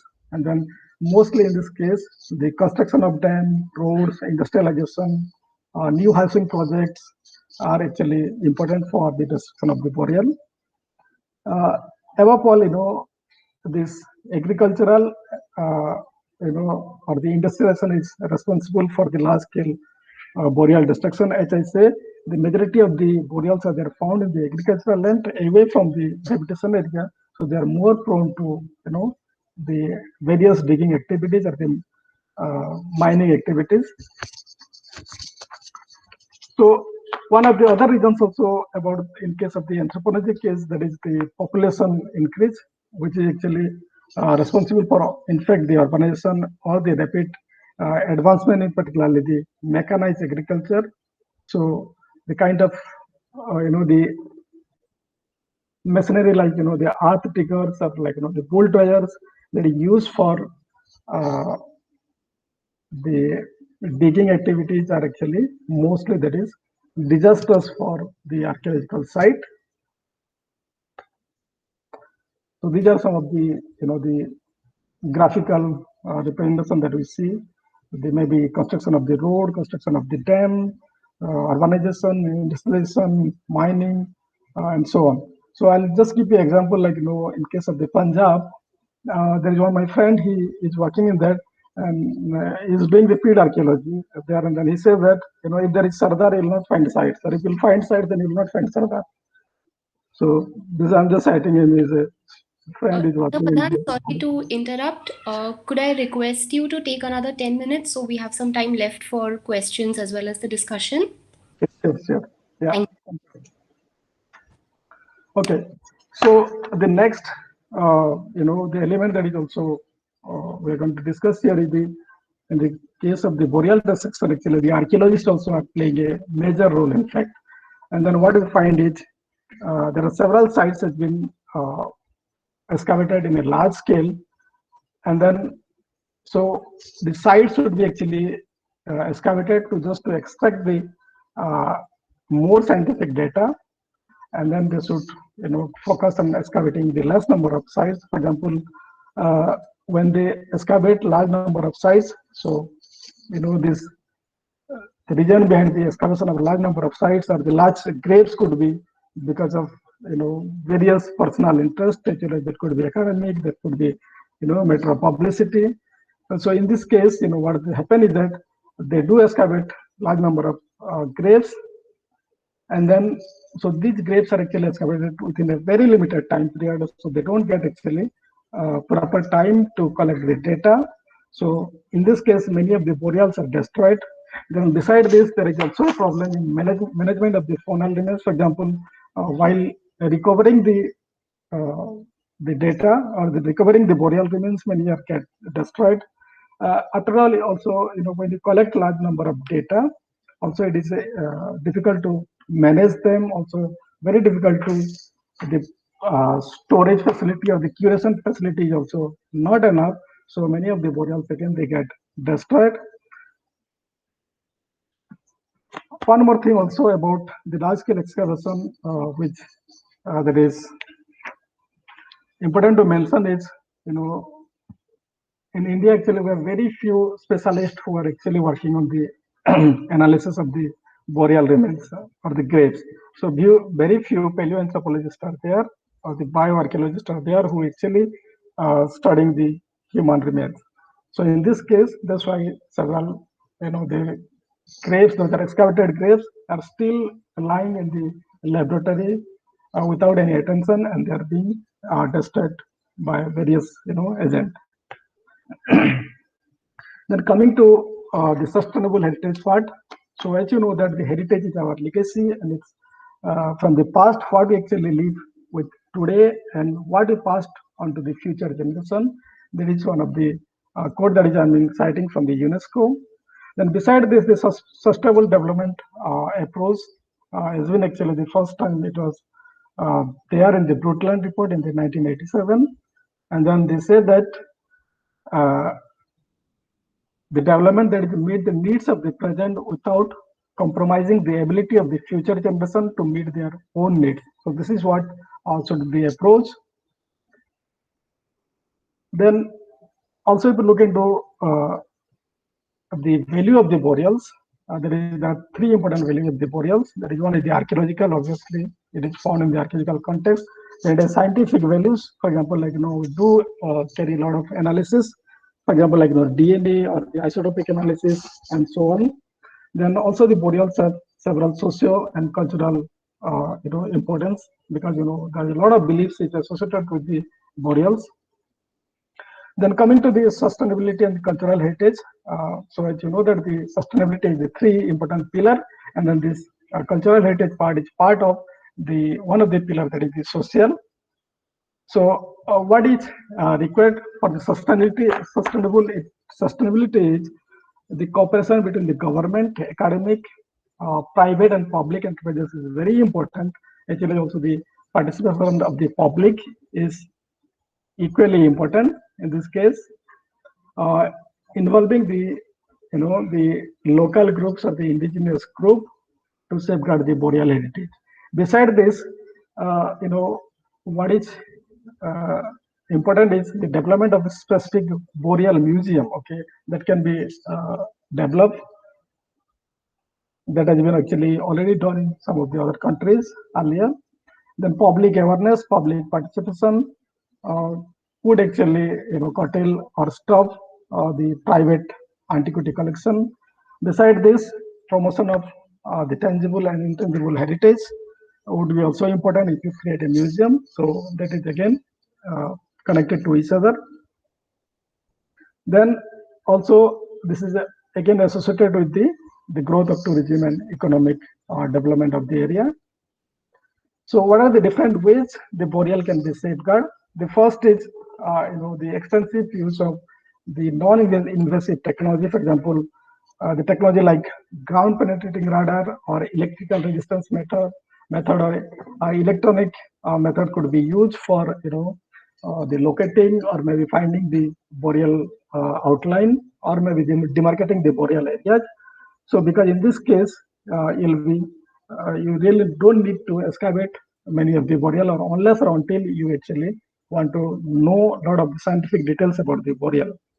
Beside this, actually in India, we need to upgrades in the various modern technology, actually also the use of 3D photogrammetry, actually the digital technology should be used. Then various sampling strategies would be also used. For example, sometimes the sampling strategy is not well thought. So what we do is we go to the site, we excavate one time and then we forget to collect the sample. So what you do is again you go next time to collect the same sample. So there should be a sustainability in terms of also collecting the sample. Enough samples should be collected so you can analyze it for the multiple scientific analysis. Beside this, also the use of scientific studies, multiple disciplines should be involved in scientific studies. So I say that excavate less and then you analyze more. So if you involve more science, then it will give you better result in spite of excavating larger number of boreals. Then obviously the conservation and management plan for recording the unmarked graves is also very important. So there is one paper that is it's actually in place that is part of our project that Dr. Alok has already discussed. So here, they have given the conservation and the management plan for the recording of the graves that can be actually applied. Then also make sure the government or the local bodies has to make sure stop illicit digging. And also what is also important here is that the acquisition of the boreal cemetery land is very important because these are mostly the agricultural feed. So if the sites are known, then what is also important to know important is that the government should focus on the acquisition of the boreal land. So future research can be done on those areas. Another important thing about also the sustainable is that is the public archaeology. So public awareness camp can be created. Several campaigns should be made, exhibitions, workshops, the activities based different events or workshops can be created. Then popular notes, short stories, news writings, these actually should be also circulated, particularly in the vernacular language. What happens actually is that we do research and then we write in the English or literature, which is mostly circulated to the only the those educated populations, and there many of the populations still they do not access to the the literature. So that's why it should be also circulated in the vernacular languages. Then how the popularity of the the boreals can be promoted, that is could be we know nowadays several horror sequels, movies, vampire, ghost stories, zombies, Halloween, dead stories, ancient mysteries are basically the various potential ways how the boreal archaeology can be popular or how the boreal can be approach for the different type of sustainable heritage. So in this case, I would like to highlight one of the recently documentary that is, came about the secrets of Sanauli. It is a documentary that is made by Discovery. In fact, our Dr. V.N. Pravakar is part of that, and the ASI team and then Discover. They made it very beautifully. If you have not seen it, I request all of you to go through it. You'll actually learn a lot about the kind of the boreals which is being practiced in the Sonauli side. Then coming to the conclusion. So first of all, we need to realize that archaeological sites and the human remains are actually they're static. They're only limited to numbers, and then so they should be uh, preserved, and their careful scientific studies should be uh, done, and then the conservation should be a prime focus of the archaeological excavations or the boreal excavation. So then excavating representative graves and leaving the rest to the subject would be the best actually at this moment, because this would help us better uh, to abstract more data in future, because now if you excavate all the boreals, that means doesn't make sense. So when the science would be ready, there will be no boreals. Anyway, so the next also very important is the cooperation between the government and the private agency, actually the local community participations, which can safeguard the boreal heritage in many ways. Then careful conservation measures, public awareness, development of sites could promote heritage, sustainable heritage. Then the two things that which I actually like to highlight here is that the sustainable heritage in terms of the Harappan boreal is still actually is undermined or unexplored subject. So here, why sustainable heritage uh, in the Harappan boreal archaeology is actually it's in a evolving phase. So more work actually need to be done. Actually, in fact, we're working on it, and then we'll be coming out with more ideas, and then we suggest that the maximum scientific data should be derived from the graves while promoting the heritage sites. That's it. Thank you. Thank you, Dr. Padhan. That was a very detailed and informative talk. The two key takeaways that I could gather from your talk are firstly that burials aren't just resting places of the dead, but they actually throw a lot of light on not just statistics in terms of age, gender, or mortality rate of a particular population or civilization, but they are also capable of providing us with a lot of social as well as cultural insights into that particular society or civilization. And secondly, that there are many reasons which are causing either neglect or destruction of these burial sites, and that there is an urgent need to take steps in order to conserve them and develop a sustainable approach towards them. Uh, so, keeping these two factors in mind, I have a question is that looking at our current situation in India, we have an ever increasing population, there is rapid urbanization happening everywhere. So, in such a situation, it does not seem that the demand for land will decline anytime soon.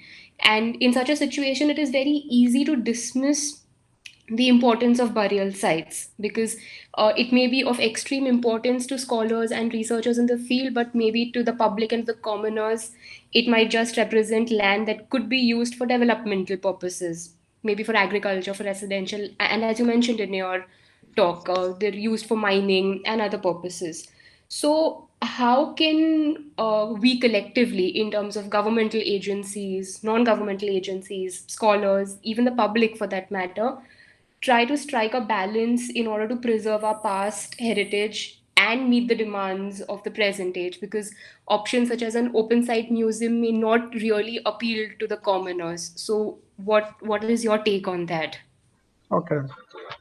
So first is, when you're talking about the boreal sites, this is actually, in fact, a boreal museums. It's a new concept, okay?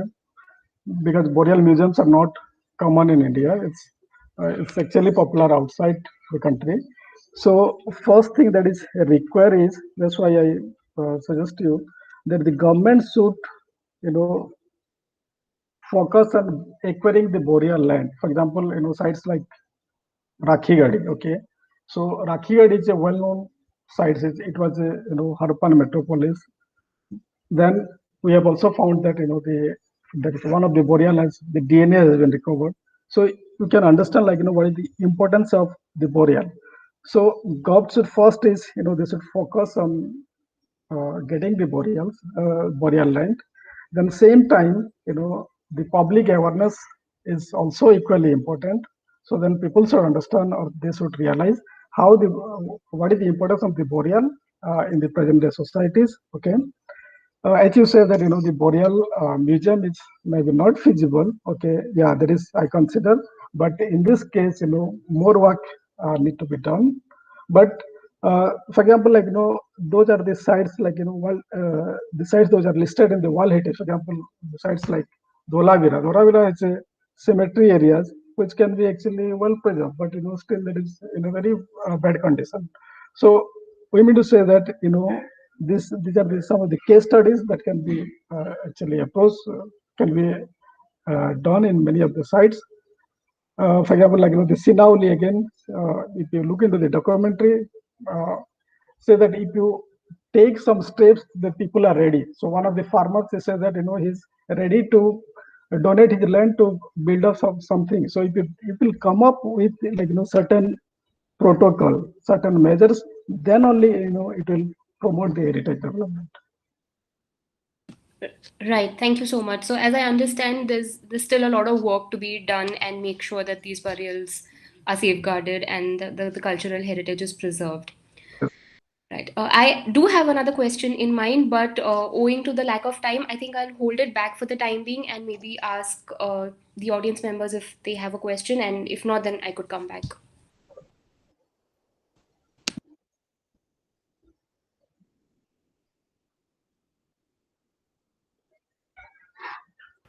You may raise your hand or just unmute yourself and ask a question.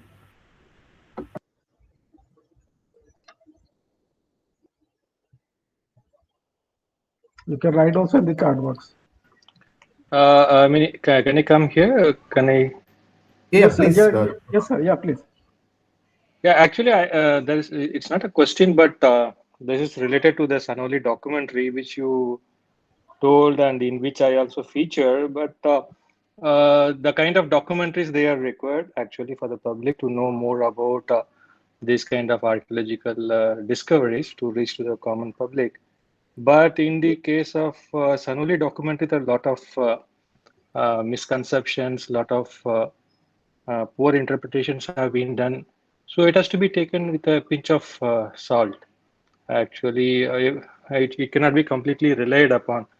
So even though documentaries are important, it cannot be completely believed. So again, a scholar's interpretation has to be viewed with utmost scrutiny, and also different views have to be taken into consideration.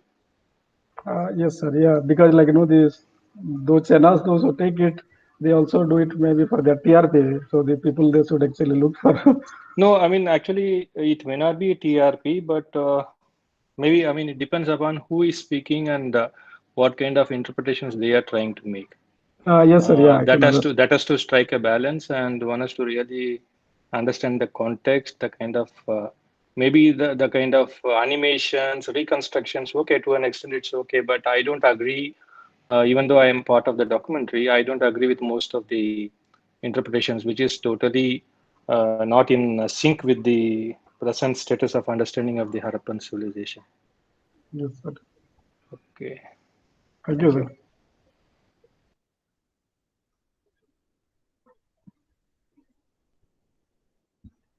Maithili, I think you can ask your question. Okay. I guess nobody else has questions.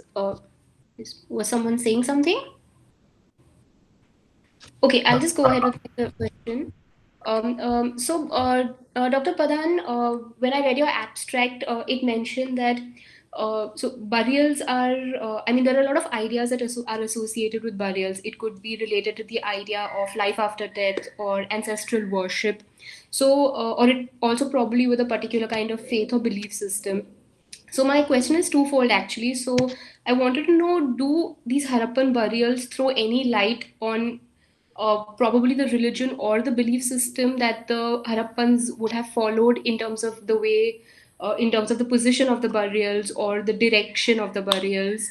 And the second question is, many scholars have suggested that the cities of the Indus Valley civilization were ruled by an elite class, or at times there were competing elite classes. So, what can be said of such an administrative or political model from the burial data, maybe in terms of burial goods or the simplicity or the complexity of paintings on these pots or urns? So, could you throw some light on this? Yeah, sure.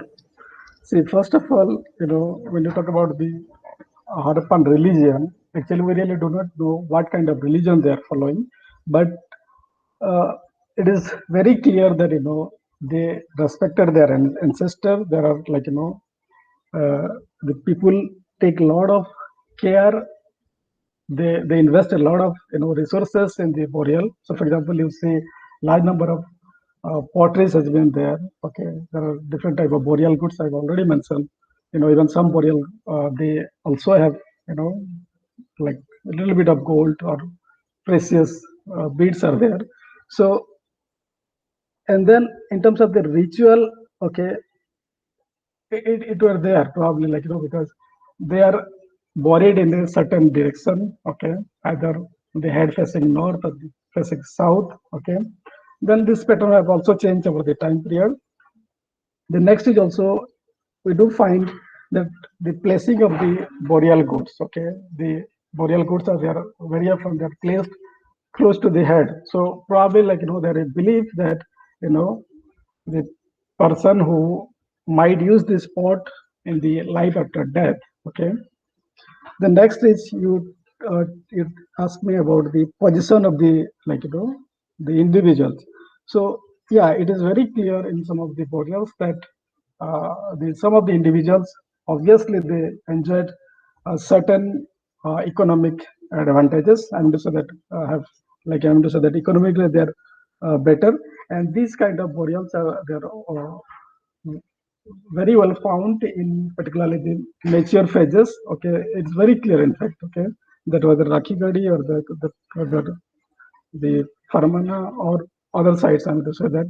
So that is very clear, but we really do not know whether it was ruled by whom or the burial that we found, some of the burial, that whether that person was ruling, because it is not clear.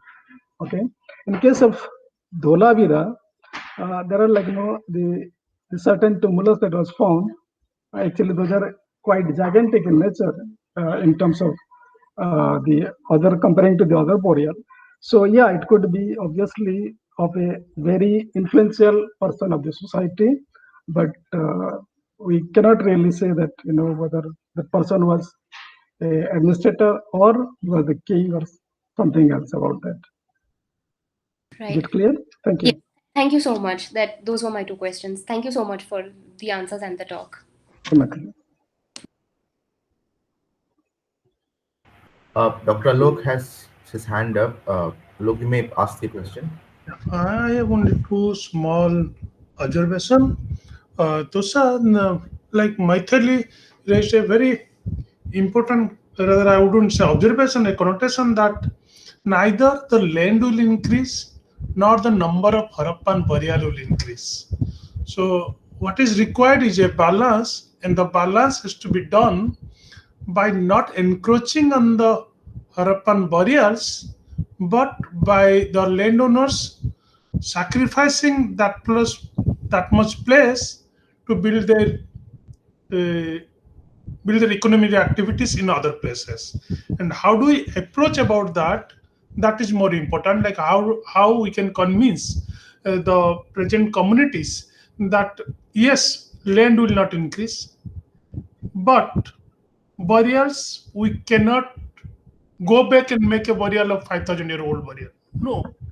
So it's how do you make a balance? So maybe you could start your paper when you write from that angle, one. And second is what Dr. Prabhakar said, that you should take into consideration, because what you presented is a review presentation of others' work. So the others' opinion should be given a place of like difference of opinions should be given a place in your review, and not what do you call, not advancing only one view. Thank you. Thank you. I'll consider this aspect.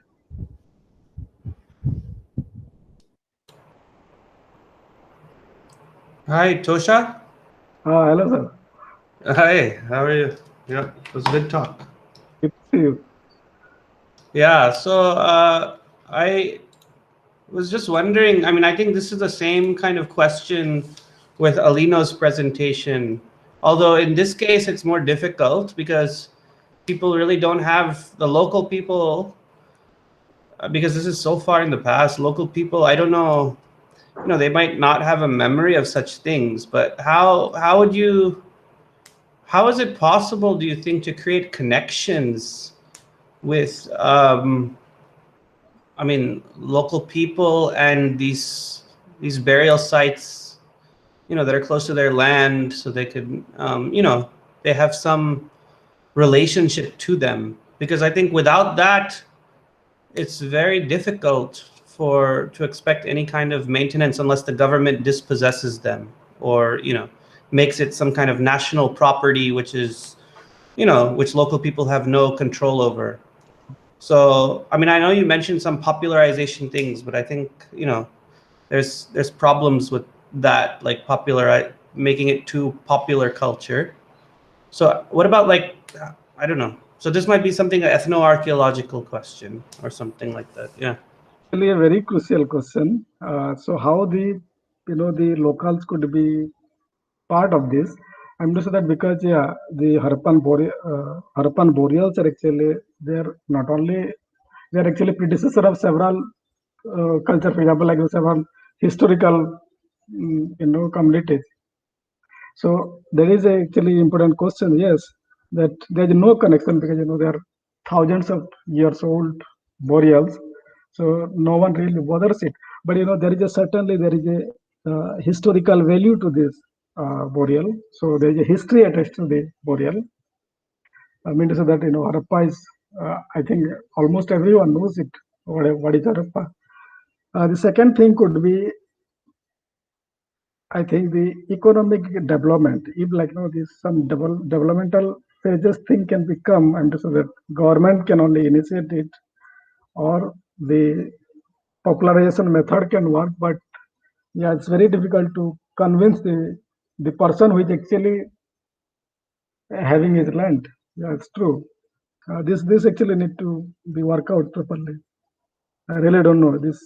Yeah, because it seems that government, research. I mean, relying on government is not going to is going to create more problem, right? Because, I mean, in this case, actually, those maybe some NGOs or the local organization, those who are working on, like for example, there is, in case of Rakhigadi, there is one organization called Global Heritage Fund. So they are taking actually a lot of care in this sense. Yeah, so I think maybe part of the thing you might want to think of developing is maybe some protocols, like as if with Alino too, about how this can be, heritage can be incorporated as a living thing, which people, care about, relevant in their lives, in some way. Yeah. But thank you. Yeah, thank you.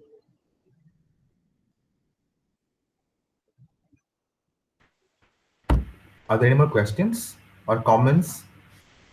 Sir, I have one doubt, sir. Yes, yeah, please. My name is.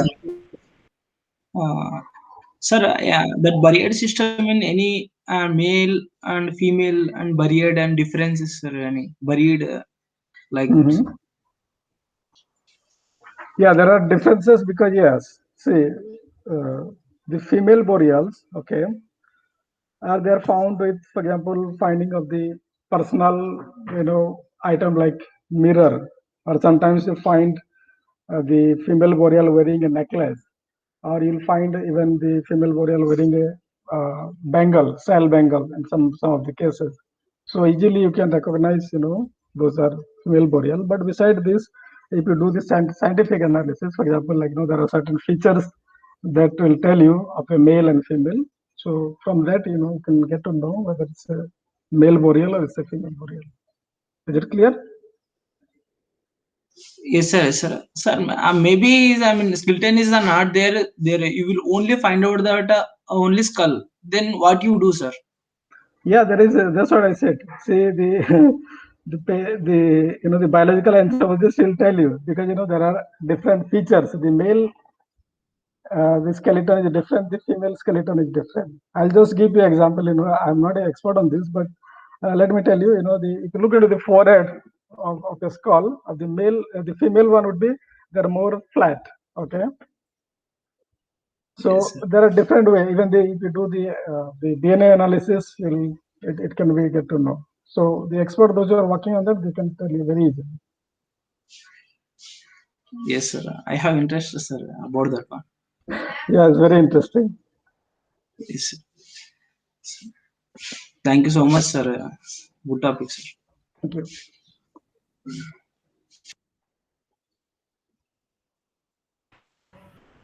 Any final question or comment?